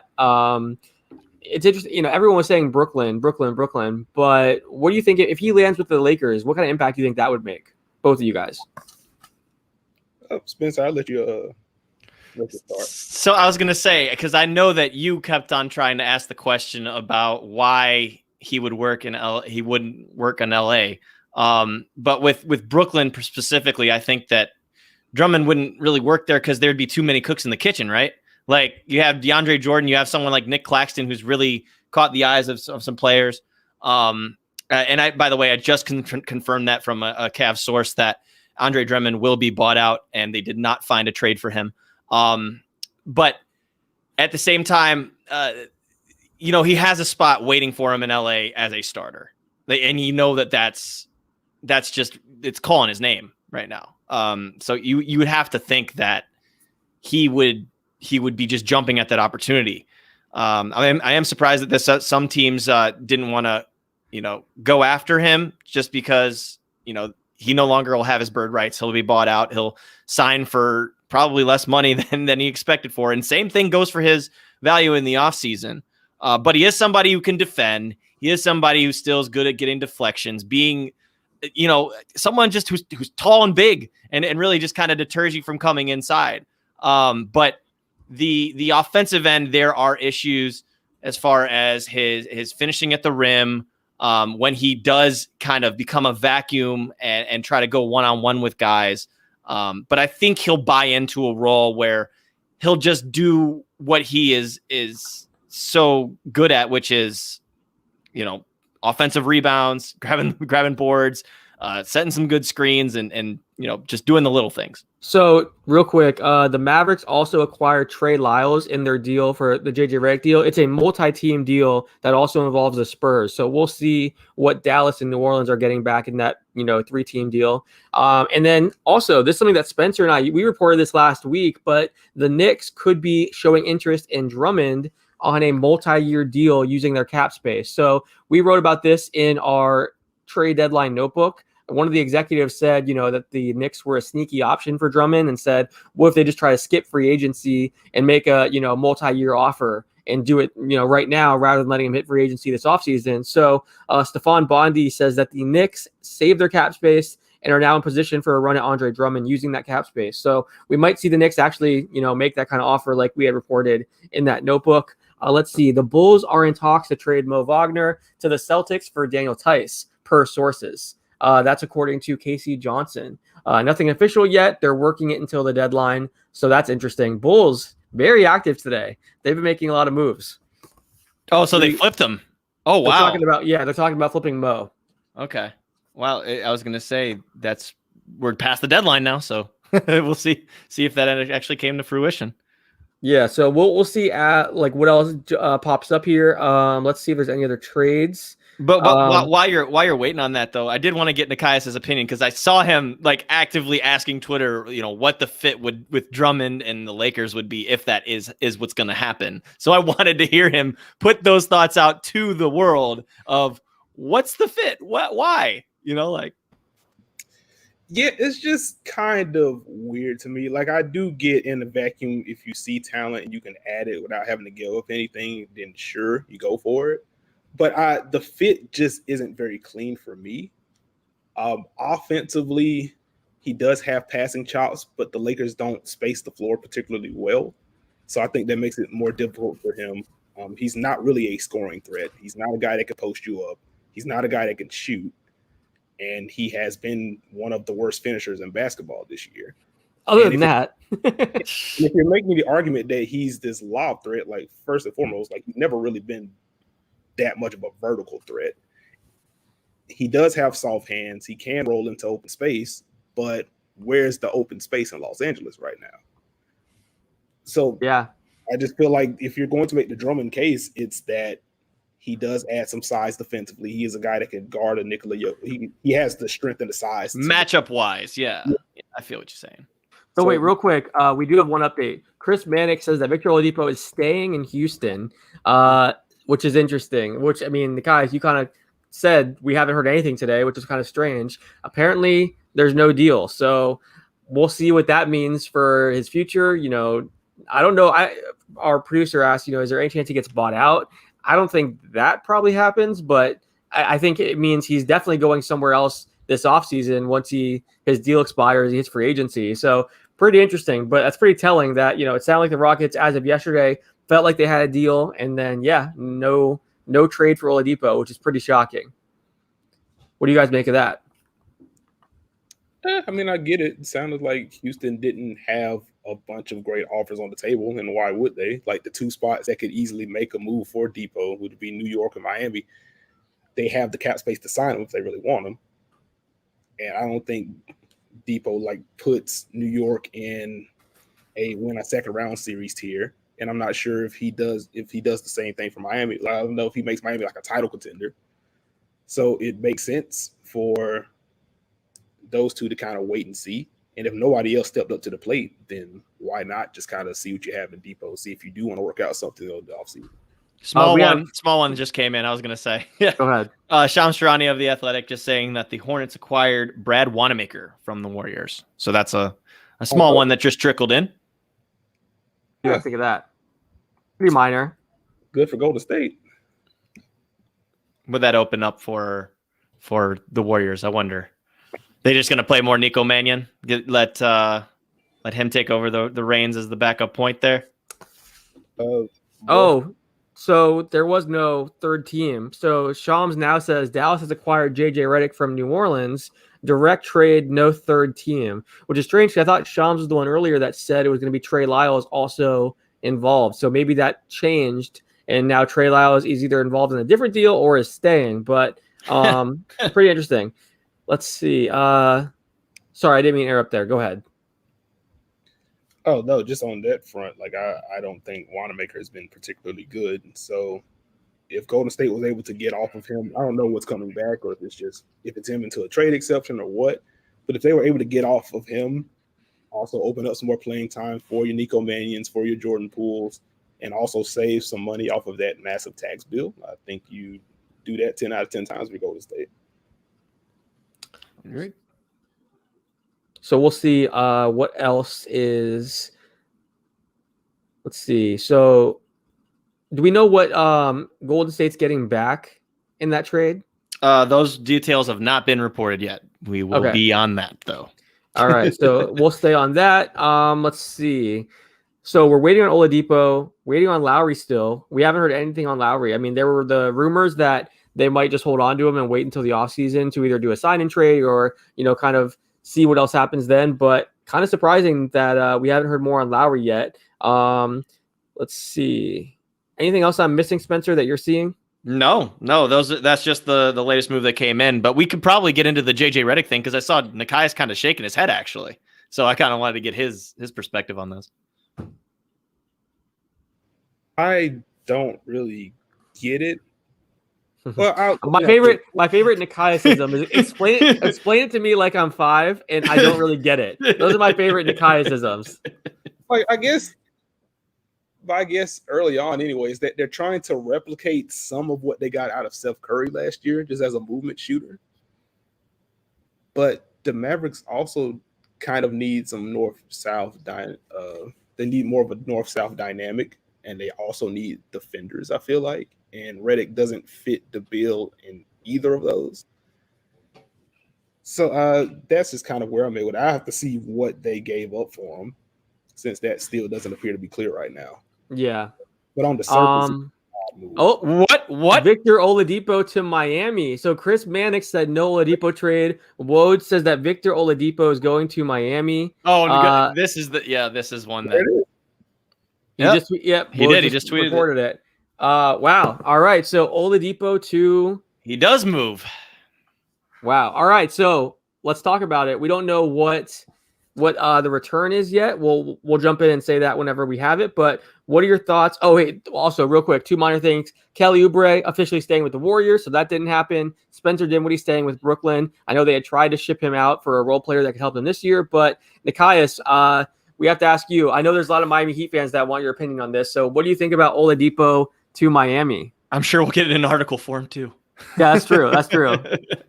Oh, yeah. So it's going to go ahead and trade plug the trade grade piece that's going to be dropping tomorrow. But yes. If Miami was able to keep Tyler Hero, which is what I would assume happened, then I think it adds to their guard room. Again, like I said earlier, I don't know if Victor Oladipo by himself moves Miami from like tier 2 to tier 1 or tier 3 to 2, wherever you want to put Miami right now. But I think he definitely helps. He does give them another guy that can get downhill. The shooting numbers have always been inconsistent, but he's also been much better on catch and shoot looks than you would think. So if you're able to play him off of a guy like Jimmy Butler who gets to the rim all the freaking time, I think he's going to be able to generate some pretty solid looks. I mean, he's be able to cash in on some solid looks there. He's been pretty good defensively this year. Definitely not the 17-18 version of himself, but he's much better than the guards that they have right now defensively. So that's an upgrade there. It's a solid move. Do you think that he's kind of going to tailor his game a little bit more to what Miami's trying to look for? And also just because his athleticism has kind of declined over the years, kind of turn a little bit more into a jump shooter as well. I know he's going to attack the rim still, but maybe not with the ferocity that he has in the past.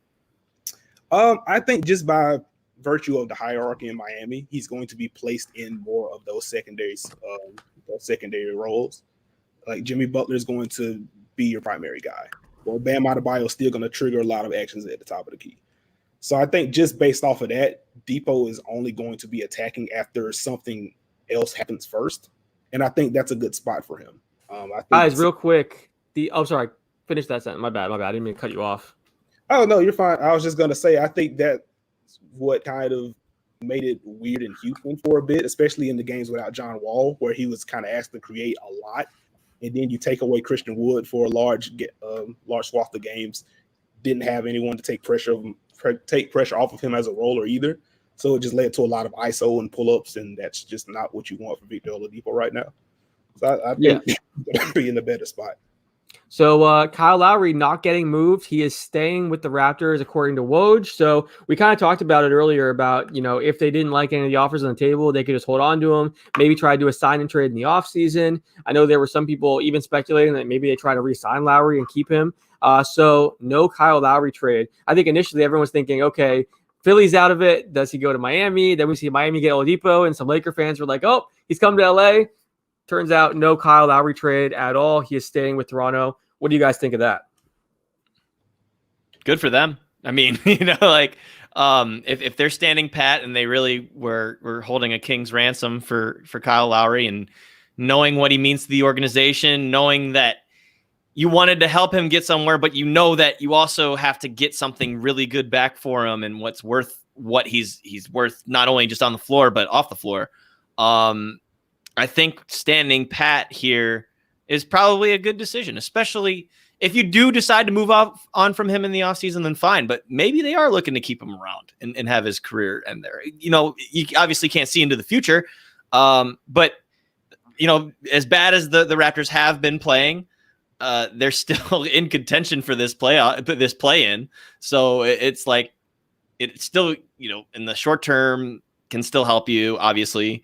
But in the long term, I guess we'll just find out in the offseason, what their plans are for him. This is funny. Imman's commenting in the stream right now, just celebrating a ton of different emojis, and this is I know Imman's very happy. Actually, a lot of Raptors fans right now are in the chat, very happy. So pretty interesting. We'll see what happens with that. But Nekias, are they going to be? I was going to say, are they going to be in the buyout market because they cleared 2 roster spots? Yeah, that's true. I mean, I don't know. I can't imagine. If I know one thing that Imman had talked about, we had talked about this yesterday. I feel like if you're the Raptors, you almost want to lose and kind of go after the draft pick and go after a top prospect. So I can't imagine they would go, try to add more talent to the buyout market. But I don't know. That's a good question. I'm curious to see what happens there. They probably have to, no? If for no other reason that you can't count on any Raptor to stay available for more than 2 games at a time. I think they need to add someone.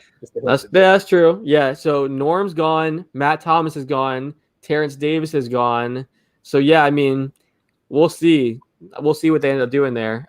Pretty interesting. I don't think anyone really. Oh, by the way, Sixers aren't making any moves. Lamarcus Aldridge not traded, which we kind of suspected. We thought he'd be bought out. Do we still think? I mean, we have the return. We have the return on the Oladipo deal. Okay. Sham says it is Avery Bradley, Kelly Olynyk, and a draft swap. A 2022 pick swap, according to Jonathan Fagan, too. So interesting. So what do we think of that? What do you think of that return, Nekias? If Miami got Victor Oladipo without giving up Hero or Robinson or none. Yeah, that's all I was about to say. This is nothing. Not to be disrespectful, but like, that's crazy. No, like Bradley hasn't been in the rotation for what feels like 2 months now because of injury. Losing Olynyk, I think, is a loss for Miami. He's been frustrating to watch for fans just because of how cold he can get from the 3-point line. But like he's consistently been a positive for them all year. But if you're able to add to front court depth as they have earlier with the trade for Nemanja Bjelica, they've been linked to Lamarcus Aldridge and seems to be the favorites there when he's bought out. Yeah, Mark Stein just doubled down on that, by the way, said that they're viewed as the favorite again. So still the case. That's you can't ask for much better than that if you're Miami. You got to keep literally everyone you wanted to keep outside of Olynyk, and you basically traded for his replacement, and you're also the front runner for another guy that can add some depth. Yeah, I don't think you could do much better, even with the concerns you may have about Oladipo health-wise or whatever. You can't do much better than that if you're Miami. So the question then is, how much did they improve today? Adding Oladipo, not having to give up a whole lot, and then now let's assume they're going to get LaMarcus. Golden State has traded Marquise Chris to the Spurs. We're not really sure what the return is. So we'll see what. Maybe it's Trey Lyles. Cap space, or maybe it is Trey Lyles because he was already linked in the other trade. That's I'm not sure. So we'll see what is coming back to in that trade. But how much better did the Heat get today? Then, if we talk about Oladipo and Aldridge and some of the other moves they made. I mean, the fact that they kept everyone that helps a lot, because even with them potentially trading for Depot, I was kind of under the assumption it's going to cost them at least a Robinson and or none there. And Depot is still better. Like, he still makes that team better, but you would lose a little bit of the movement shooting there. Being able to keep all of them, that's just a darn good job for the Heat front office, honestly. They must have been the only team. Riles. They must have been the only team in on Oladipo, because I mean, otherwise they would have had to give up more. But it sounds like they were just very, very little interest in Oladipo. Also, just so we're not confused, Alex, I don't think they got Lamarcus Aldridge. I just think they're linked to Lamarcus Aldridge. Oh, no. Yeah, to be clear, yeah. They're everyone is saying they're the front runner for whenever he's bought out. So if we're assuming that he's going to land there, right? That's I just wanted to clarify. Sure. Mm-hmm. Yeah. So great job by Miami. Now, Nekias, I know you're going to do an article tomorrow for basketballnews.com breaking down your trade grades and, teams that you thought did a good job. I know we've highlighted Miami as a team that, here we go. Victor Oladipo to Miami for Avery Bradley, Kelly Olynyk, and a draft swap. Oh, yeah, we already have that. Okay, so we got that in. So we talked about Chicago, talked about Miami. What other teams stand out to you as like winners for today? Are there any others that you can think of? I mean, Denver was active. Chicago and Denver for me. I mean, no one's really talking about JaVale being a solid backup for Nikola Jokic, and that's the first deal of the day this morning. So that was big time. And then we already talked about the Aaron Gordon thing, but I think them and Chicago, like Nekias was saying, bringing in TBJ, did that flip for Tice actually happen, or was that just rumored? He actually just landed in Chicago. Woj just reported that he's going to the Bulls. So Chicago, man, very active today. So the Celtics got Wagner then, right? I believe so. I think so. Yeah, I think so. Okay. So, Chicago, I'm a big fan of what they did today. I think just bringing in an all-star caliber guy like Vooch to give Levine some sort of relief on the scoring end. A guy like Troy Brown, bringing him in. I think that Aminu is a really underrated piece in that deal as well. So Chicago and Denver for me. Those are my winners of the day. Any others that you want to add, Nekias? I think Denver was really going to be the big one for me. I'm kind of in wait and see mode to see if anything else trickles out. But Chicago, Denver, I don't know how I feel about Philly yet. Yeah. I like George Hill in a vacuum. It's just one of those deals to where he makes you better, but you don't know if he makes you better in the way that you need to be better, because he adds shooting, but I don't know how much he adds in terms of shooting on the move. Like the pull-up shooting, at least this year, has been kind of rough. And I think that's what Philadelphia needs more than anything, more so than another spot-up guy. But I think Denver, Miami, Chicago, probably your top three right now in some order. Let's talk about the Boston Celtics, because the Celtics were being linked to Aaron Gordon for a while. Everyone said, "Oh, they're the front runner for Gordon." Then there was talk about, I think everyone thought Vooch was perfect for Boston. Like he would fill their needs, and they were linked to a lot of different players. And for yet another trade deadline, we see they didn't really do a whole lot. They made some minor moves. They bring in Evan Fournier, Mo Wagner, but they didn't pull off the big trade that everyone's kind of hoping for. Now, there was the report yesterday from Woj on ESPN's trade deadline show that other teams were hesitant to deal with Boston because they have this reputation for pulling out at the last minute and not actually following through with trade talks. So what do you guys make of what Boston did today, or, the lack of a big move from Boston yet again? I like Fournier. Like, Fournier is going to help the offense. They needed another wing that they could trust to kind of create some offense when one of Jaylen Brown or Jason Tatum were off the floor. So I think he helps you there. The closing lineups get a little bit dicey because if he's out there, then you're going to be a defender short somewhere, I believe. So I'm interested to see how Brad Stevens kind of makes that work. But also, if it's only costing you a couple of second-round picks and the guy's averaging like an efficient 20 a night, I mean, you can't complain about it. It's a fine move. So their big situation is interesting now because they have Time Lord Robert Williams. They have Tristan Thompson still, and then you bring in a guy like Mo Wagner, who's a little bit different than I feel both of those guys as far as play style goes. Is there situations where you'll see Wagner at the 4 at any of these, or is there any situation where, who's losing playing time? I guess is what I'm gonna ask. That's a good question. Like, with Daniel Tice being gone, I would imagine this means Brad Stevens is rightfully gaining more trust than Robert Williams. So I would imagine you see heightened minutes there. Mm-hmm. I think it's going to be between Wagner and Tristan Thompson, just to see what that looks like, since Thompson has had a bit of an underwhelming season, at least compared to the expectations Boston had for him coming into the year. Right.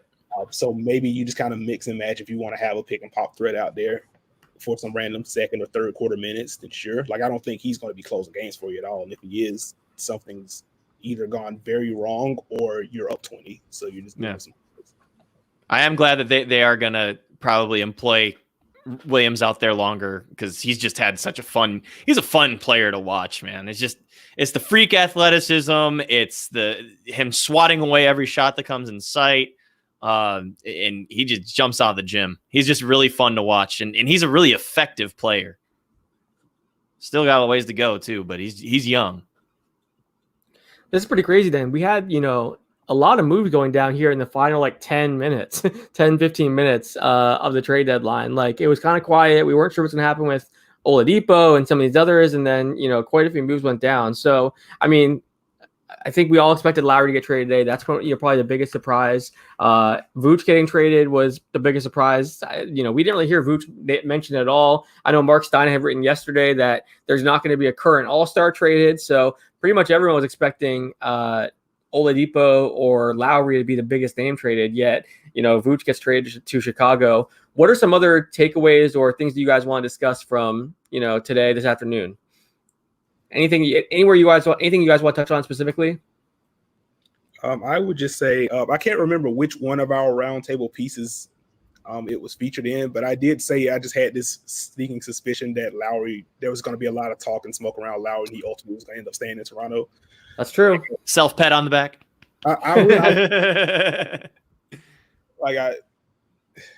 It doesn't surprise me that Toronto held on to him. Like, he means so much to that organization, and he's still really freaking good. So I could understand there was no reason for them ever to sell low or sell moderately high. If they're going to flip Lowry, it had to be for something good. And if they felt like they couldn't get that something good, and it clearly appeared that it wasn't going to happen, then hold serve. There was really no downside. It's not like Kyle was disgruntled and didn't like Toronto. It was just, we want to do right by you since we aren't where we want to be right now.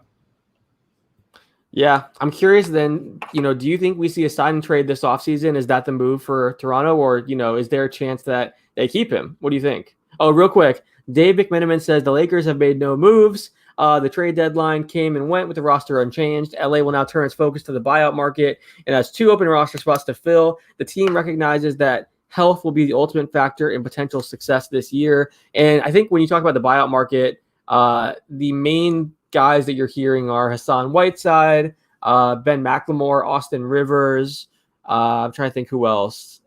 Redick was being discussed, but now he was traded. So, yeah, those are the main guys I think you're kind of hearing as and then obviously, Drummond and Lamarcus Aldridge. So those are the main buyout names that we're hearing. But yeah, just want to throw that in there. Have we gotten any update on the Mavericks thing? What they got? Let's see. They got, 13 mil this year? Yeah, I don't know. I don't think we have any update. Oh yeah, Otto Porter Jr. could also be a buyout potentially. That's a good one. Yeah, I don't think we have any update on Dallas. Melly to Dallas. I didn't see that one. In the Redick deal. In the Redick deal, yeah. So is this like James Johnson and something? Maybe. It's a good question. I mean, the guys that are on the largest contracts for them are THJ, James Johnson, and Dwight Powell, I believe, right? Yes, I'm trying to do this without actually pulling up their roster. Right, do it in your head. like who makes the money? But between it's probably James Johnson. I think he's expired, right?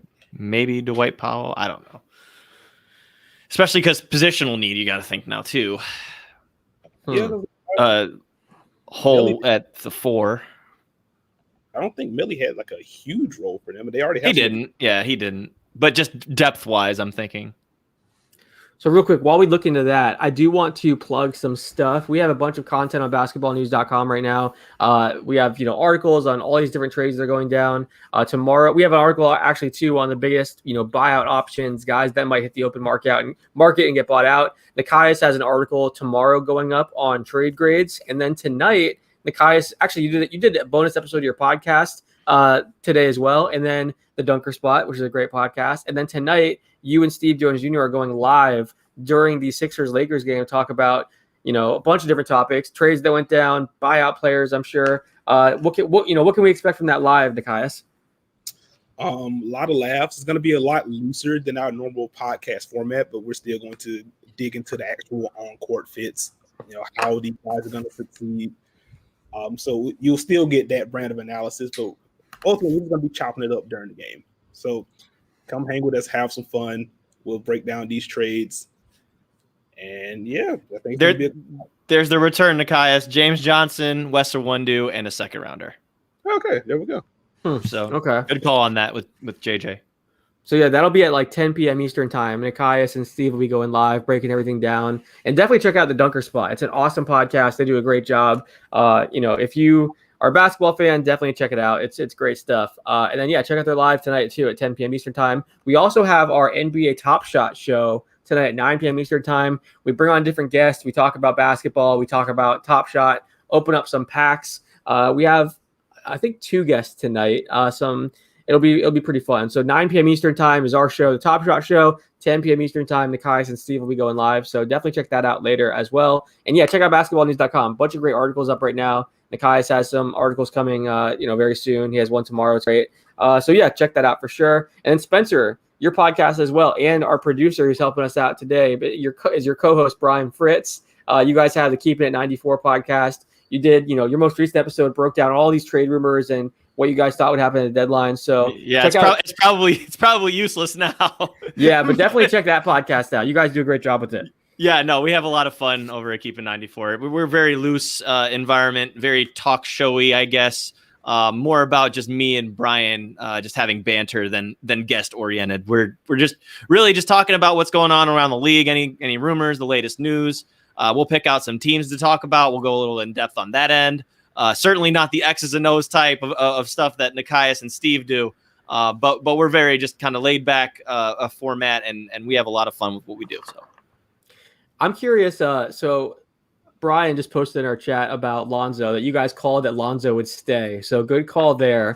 I'm curious, what are some free agent destinations that could make sense for Lonzo if he doesn't stay in New Orleans? Obviously they'll have to make him an offer sheet. He is restricted. There's the rumor he wants $20 million a year. What are some destinations that could make sense as a free agent spot for him? Either of you guys. I'll let you take that, Nekias. Fair enough. Again, I don't have cap sheets in front of me, so I'm probably going to be whipping on some of these based on the trades that happened today. But like Chicago still feels like a great fit.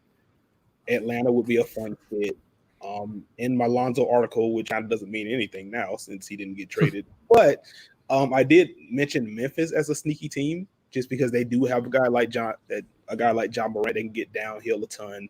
They have a bunch of athletes there. He would be a guy that can knock down some shots because they do need some more shooting, but also can connect some actions for him. So Memphis is an interesting spot for me.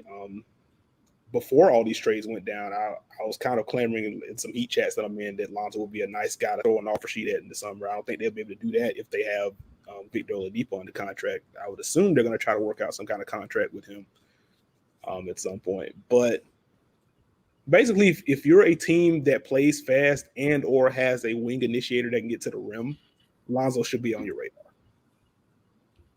Yeah, that's fair. I'm curious with this free agent class doesn't have a lot of star power. So if you're a guy like Lonzo or a Duncan Robinson or that next tier, those guys could actually get bigger offers than maybe a lot of fans are expecting. Just because there's not going to be teams are going to have cap space, they're going to want to use it, so they're going to look at that next tier of players and try to make some big offers. We do have one update right here. The Spurs are proceeding to buy out Lamarcus Aldridge, and he'll become unrestricted. Yeah, we figured that. And I think everyone expects him to go to Miami. It'd be kind of surprising at this point if he landed anywhere else because I think Woj, Stein, everyone's been saying Miami for Lamarcus. But yeah, this offseason is going to be interesting as far as the free agent class and just who could make the most money from this class. Like a guy like Duncan Robinson could get a big payday, maybe something even like what Joe Harris got. There could be teams could shift their attention to those guys, and maybe those guys get paid more than people would expect. Yeah, you two are the source people. I'm not. I just kind of watch and stuff. But I've never really gotten the Duncan Robinson getting the Joe Harris payday because he's entering free agency not much younger than Joe Harris, and he's also worse on both ends of the floor than Joe Harris is. So yeah, it's just I think it would have to come. He obviously is a great shooter. We know that. But it is true. I think he has more value in Miami than he does in other situations because of how Miami uses him. So I think that's part of it too. So maybe that does limit his value elsewhere. But I think the thinking is just great shooter. He could fit with a lot of different teams, and there's not a lot of free agent options this offseason. Yeah. So maybe some team throws money at him. I think that's kind of where it comes from. I think also too that Joe can put it on the floor a lot better than Duncan can. So that would be my other argument to that, but it's not. Alex is right that this is a waning, watered down free agent class of 2021 after all of those extensions from the rookie class of 2017 got signed in the fall. So who's really the big fish left? Is it Norman Powell? Is it Victor Oladipo? Who's you don't know. There's not really a target. I think he could get pretty active in. This feels like a year where it can get a little active in restricted free agency more than anything. We were talking. We did like a Twitter Spaces last night. We were talking about that. And if you're Lonzo Ball or one of these guys that's restricted, you could really potentially get a big payday. I know usually restricted free agency is the worst because teams just don't throw big offers at restricted free agents these days. A lot of times guys end up getting overpaid, don't get the contract they want. But yeah, this could be the kind of offseason where the restricted guys get some big deals. We have a small piece of news from Josh Robbins of The Athletic and Jared Weiss of The Athletic. The Jeff Teague era in Boston is over. The Magic will receive Jeff Teague and 2 second-round picks in the Evan Fournier trade, but Teague is told that he doesn't have to report to Orlando and will be waived. So it looks like Teague is going to be one of those buyout guys that could be picked up by another team as well. And then also Keith Smith says the Celtics are looking at the buyout market. They have an eye on Lamarcus Aldridge and possibly Otto Porter Jr. if he is bought out by Orlando. So, I mean, we'll see. I'm sure Boston's going to go after those guys, but we'll see if Lamarcus surprises everyone and, doesn't go to Miami. Wonder what Otto shows wherever he signs. Like he's just kind of been floating ever since that trade to Chicago, I feel. How old is he? Like he's got to only be like 27, 28 years old. Maybe younger.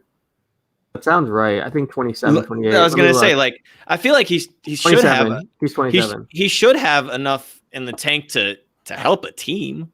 Like, maybe not for what his contract was with the Wizards, speaking of that, but, like, I feel like he's a solid wing. He's able to do things. Like, I don't know. Maybe I'm in the minority, but. No, I think he could help a good team. Like, yeah. That can shoot the leather off the ball. Mm-hmm. Generally knows where to be off ball defensively. Does have some mental room. He can defend both forward spots. It's really just a matter of health for him. Right. He has never been healthy. So yeah, that combined with makes contract look worse because he was already kind of an uphill battle just because that was a market / upside swing when he got that deal. Yeah. And when you're not on the court, that's just kind of what you're left with. Yeah, Brian actually brought up a really good point. It's almost like Batum-like, kind of just the way that he plays, but also just like that contract. You know how Batum got that huge contract after his time in Portland and signed with Charlotte and did all these things, and then now this year after that contract's over, you're showing he still has plenty left in the tank with the Clippers and stuff like that. It's similar type of player to Otto in a little way. But just like as far as comparing contracts and the situations behind those contracts, I feel like that's a pretty good comparison. Yeah, I think whenever guys have a contract like that, it tends to be all we talk about. It tends to, if everyone like, oh, they're overpaid, they're not that good, blah, blah, blah. And we don't focus on what they do bring to a team. So then when they're bought out, potentially like Otto Porter Jr. might be, if he's on a minimum deal and you're getting someone that can, do all the things that he does, all of a sudden that's a steal. So, but yeah, like Nekias said, it's all about just the health. I mean, he played 14 games last year. He's played 25 so far this year. Even 2018-19, he only played 56 games. So he's had a lot of injuries he's had to deal with. So that's the big issue. If he can go somewhere and stay healthy and, do what he does best, then yeah, he can definitely be a nice rotation player for whether it's the Lakers or one of these teams that, need some depth or need a wing. I think he can definitely help a team. There's no question about it. But can he stay healthy? And then will he be bought out? That's the other big question. Who knows what Orlando does? Yeah. So let's just go down the list of the buyout guys. So let's go right back to Lamarcus Aldridge. If you were Lamarcus Aldridge and you had your pick of the litter, where would you choose to go? For Aldridge, it just kind of depends on what he prioritizes. Because if it's just time, then I feel like there are some lower level playoff teams that could talk themselves into signing him. If you're just combining role with playoff aspirations, like I think it's probably Miami, especially with Kelly Olynyk out of there. Yeah, right. Yeah, it just makes too much sense. But like just because he was connected to the Celtics, so I was just curious, like if he's deciding between those two, what would he go for? And then same thing for Jeff Teague. Like where does Jeff Teague fit into the equation for a team that needs a veteran point guard? And I mean, we know that he has not been nearly what he's been able to be in the past this season. It really struggled with Boston this season. Of course, coming off of a 26-point game on a whim, but he just looks like he's been a step slow this year and just doesn't seem like himself. Real quick, Yahoo Sports says that John Wall will not be bought out, just in case anyone's curious about that. That is not happening. Oh, boy. That's a huge contract. Out of nowhere. I'm about to say, I don't think anyone was thinking that, that could happen, but that is something worth noting. It has been reported that John Wall is not discussing a buyout. But, yeah, that's a good question. Where is a possible destination for Jeff Teague? What do you think, Nekias? Like, this is probably a take, But if the Clippers were going to take a swing at point guard, I would have rather tried to sign Jeff Teague on the buyout market and see if he can get downhill instead of trading Lou Wills and also cash and also second-round picks for Rajon Rondo in the year of our Lord 2021.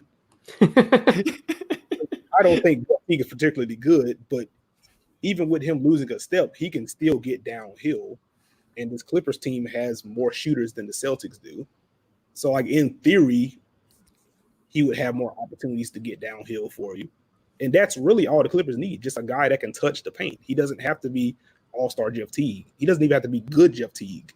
If he can be fine and get downhill, he'll create open looks for the other guys, and that's all they needed.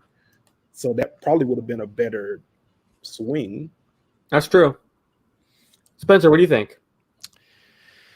Who needs a backup point guard? I mean, there's bound to be teams out there that can use him, just even if he's not playing much, as just a depth piece, right? Playoff teams out there. I kind of might look at maybe a Milwaukee. That's what I literally like. They just traded DJ Augustin, so yeah, that's a thought to me. I don't think Indy would make sense. I don't think that Boston. Well, obviously Boston got rid of him, but those are the teams that probably come to mind. Again, as a depth piece, maybe Dallas. I don't know. But just any of those teams on the outside, because the Lakers already have their playmakers and stuff, and they're keeping Schroeder. They have Caruso. They have THT. So they don't really. I don't think that they would need him. And then I just continue to think about the contenders. The Clippers already made their move, so they're not going to go and get him after they go and acquire Rondo. Would the Hawks pick up Teague again or something? I don't know. But again, he'd be more of a depth piece. But Milwaukee, I think, comes to mind the most. I can see that. If I'm Milwaukee, I'm kind of waiting to see what happens with Austin Rivers because he's not staying in OKC, I don't think. Right. So thought out, I think Rivers is flat out better than Augustine. So if you can get him for basically an end of the year deal, I'd say go for it. Get your guy that can go downhill, that can defend a little bit. Undersized, but he fights. Like Houston was playing him at the 3 a ton when he was there during the Harden era. So I think that would be a solid fit if they could get him, if he's even available. So real quick, we talked about earlier our big buyer, or I'm sorry, I read the word buyers when I said that, our big winners of the trade deadline. We talked about Chicago, Denver, Miami. Who are some losers? I mean, I had mentioned the Boston Celtics. I thought they would have done more. They were linked to Gordon and some of the bigger names. We didn't really see them do much except for Fournier. Now, I think Fournier is a good addition for them. But who were some teams that you guys would identify as, I know it's very early. I hate to be that guy, but teams that maybe you didn't love what they did today. Oh, wait, real quick. The Indiana Pacers have waived. Oh, okay, never mind. I thought it was a trade. Jalen LeCue. Yeah, Jalen. Yeah, I thought they were. I was like, wait, the Pacers made a trade? I'll start this off, and it's not about what they did. It's about more of what they didn't do. I thought that the Kings could have capitalized on someone like a Buddy Hield or a Rashawn Holmes. I still don't know where they are. And they've been the most maddening team to watch because, on one night they can just be this offensive juggernaut that plays enough defense to get the job done. De'Aaron Fox is back in a zone again. He's had a really good year, overall and anyway, but he's just really getting to that short mid-range pull-up, and he's blowing by guys as well. Halliburton's been really good. Holmes is having a career year. I think Harrison Barnes has been one of the most underrated players in the league this year. Just getting to the free throw line, playing off the block, stretching the floor, whatever it may be. I don't know if they should have been buyers per se, but getting a couple of rotational pieces. They brought in Terrence Davis, fine, whatever. But they didn't really do something with the assets they had to really capitalize on a future asset.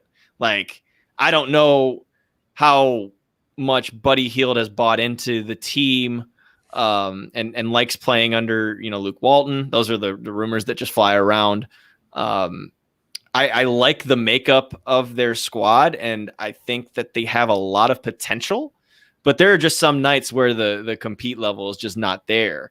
And you can get someone to kind of try to fix that. And maybe it is a good thing that they kept Barnes, because Barnes is somebody that in a locker room really, knows what he's doing and has learned from the best when he was in Golden State.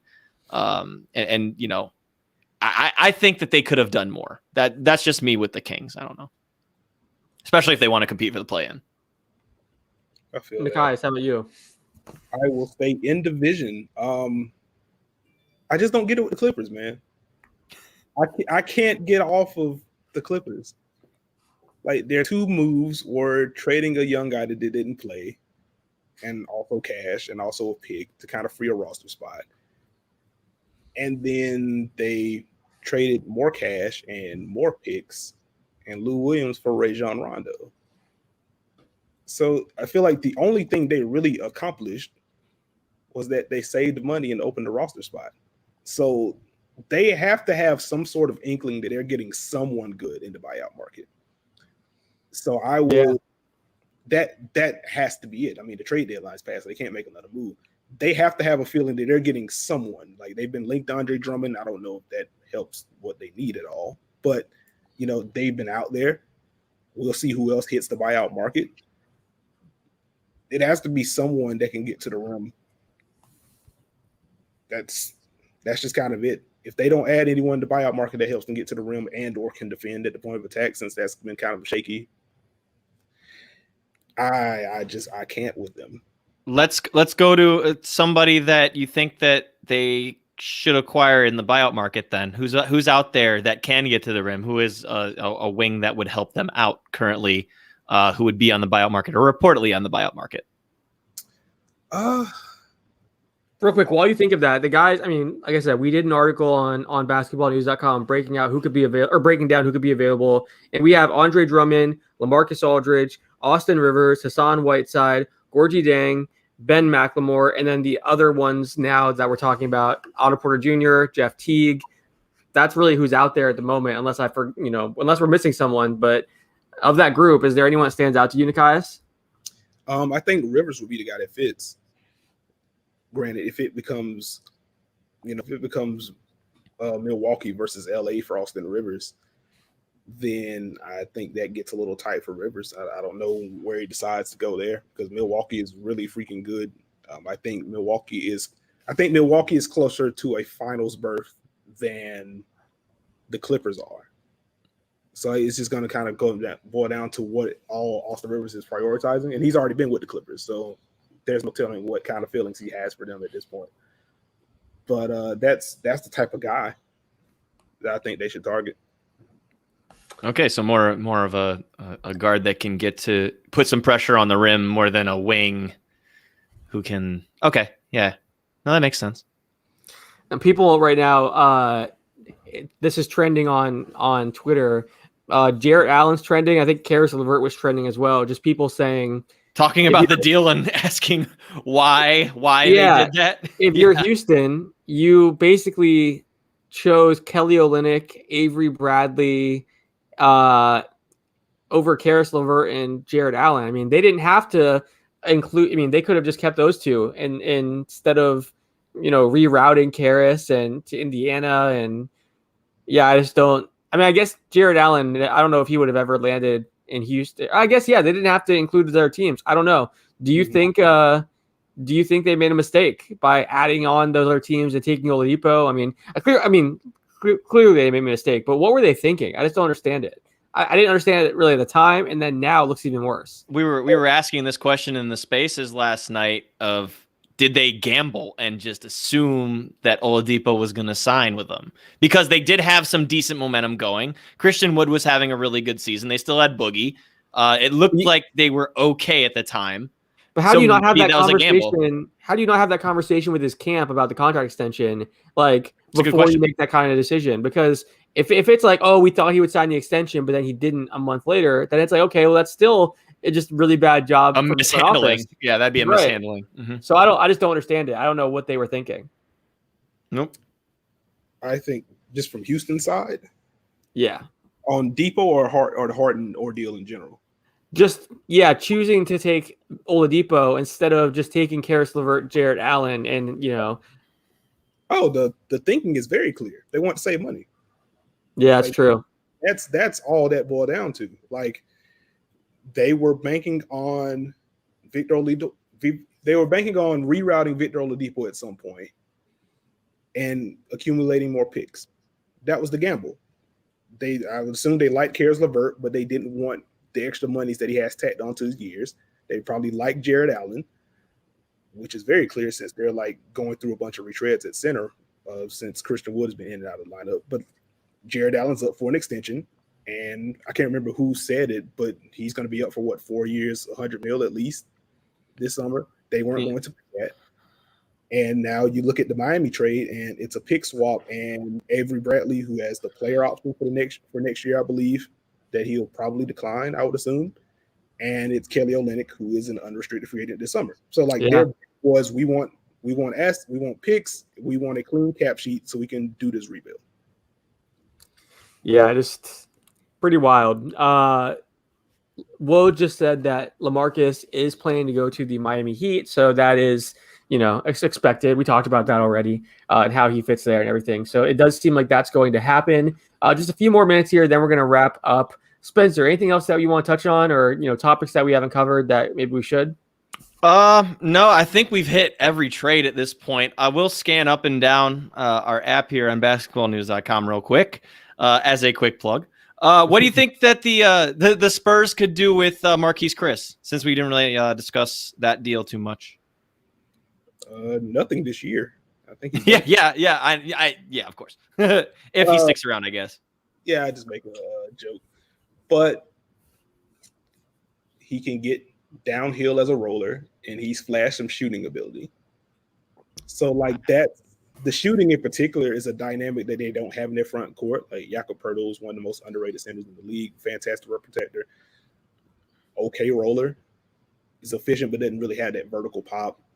Drew Eubanks also doesn't have that vertical pop, though he can protect the rim a little bit. Marquise Chris gives them a brand of athleticism that they don't have. And if the shot is real, gives them a shooting element in the front court that they don't have, especially since they're getting rid of Lamarcus Aldridge. And he was really the only guy that provided that. So I think that's the gamble that they would want to make, assuming they keep him. Right. Yeah. And I've seen those flashes too, just being in Cleveland. I saw when he just went off against the Nets. I'll never forget it. How about another big that's changing homes? Daniel Tice in Chicago. I think it's pretty solid. He's a guy that can work in multiple defensive coverages. I think he's going to find a pretty solid home there with Billy Donovan in the way that he uses his bigs. A good screener. We can argue about the legality of some of those screens, but he's a guy that can pry guards free. And when you have Kobe White and you have Zach LaVine, that's pretty darn important. So I think he's going to help solidify that front court rotation. How crazy is that, though? I mean, you enter the day with Wendell Carter Jr. and Daniel Gafford as your two centers, and you come into today and change that. You have Vooch and Tice now as those two big guys. Like, that's pretty wild to me. Unless they play, Tice at the 4 in any of these lineups, but they do have Thaddeus Young still. He didn't go anywhere. They still have plenty of pieces. Maybe they trust Patrick Williams with a little bit more minutes now. They've got some stuff. They've got some good, good players. Aminu, I forgot to mention too, is probably going to be a part of that rotation. We mentioned Troy Brown Jr. earlier, so I think they got like 3 to 4 to 5 new players. Like that's pretty wild. Yeah. Very, very active. We were talking about this earlier. I'm curious how the players that were moved, at this year's trade deadline will be impacted by the schedule, the fact there's not a lot of practices. Will they have a harder time getting acclimated and joining their new teams and getting on the same page as everyone? Because that continuity and that chemistry is so important in a year like this. What kind of impact do you think that will have? Either you? A lot. I think you see that affect teams more that are in the infancy of their rebuilds or stuff like that. I feel like the teams that are competing and are in the conversation for the playoffs have a little bit easier of a time adjusting just because the organization has some continuity and whatnot. I I guess it just depends on the players themselves individually, how quickly they get acclimated to a new environment, because midseason trades, they don't always work out. There's situations where someone like a Norman Powell going to Portland, we know how heralded he is as a shooter and somebody who can put pressure on the rim. But if he gets to Portland, just playing with two different guys like CJ and Damian Lillard, does that affect the way that he plays, not having the ball in his hands as much or something along those lines? I guess it's more dependent individually. Maybe guys that have been traded before midseason adjust quicker and know how to do it more than guys that haven't been. But it's certainly an adjustment. And especially for those younger players, I feel it's going to be. Yeah, that's true. I'm curious. So we talked about, how much Miami improved and stuff. I'm curious now, if we look at both conferences, which teams, based on everything we know now, after the trade deadline, we saw Oladipo change teams, Aaron Gordon, Vooch.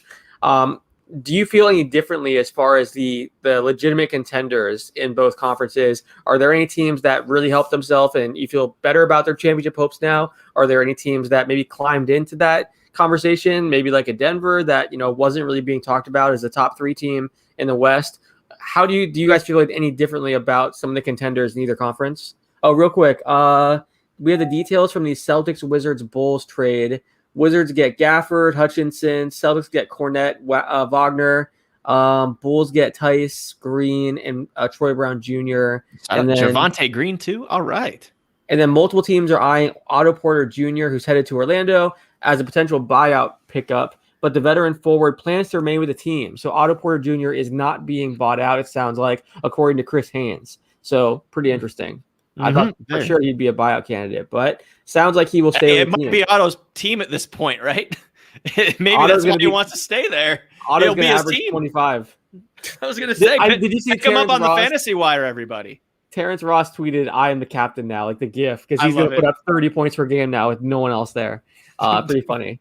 But yeah, I guess, do you feel any differently about the legitimate, contenders in either conference now? Either based on what they did or didn't do? Don't know if it's fair or not, but I lost maybe 6-7% confidence in the Clippers based on what they did during this deadline. Very low in the Clippers today, which I understand. You explained it well. What's going on with this team. You know what the limitations are on both ends, and Rajon Rondo doesn't really fix either of those. So I don't know. Didn't really like what the Clippers did/didn't do. Miami did a really good job. I think the hierarchy in the East is pretty clearly Milwaukee and Brooklyn in whichever order, and then maybe it's Philly right below there. I think Miami has done enough to put themselves in that Philly tier. So I think a pretty successful deadline for them, adding some depth, making the splash at guard. Looks like they're going to add Lamarcus Aldridge pretty soon whenever he clears waivers, whenever the buyout's done. So I think Miami did well to kind of improve their playoff odds. It's still going to be a matchup game for them just because they don't have that top end talent like a Brooklyn does, where you have 3 guys that can drop 50 whenever. And, Jimmy Butler's fantastic. He's not Giannis.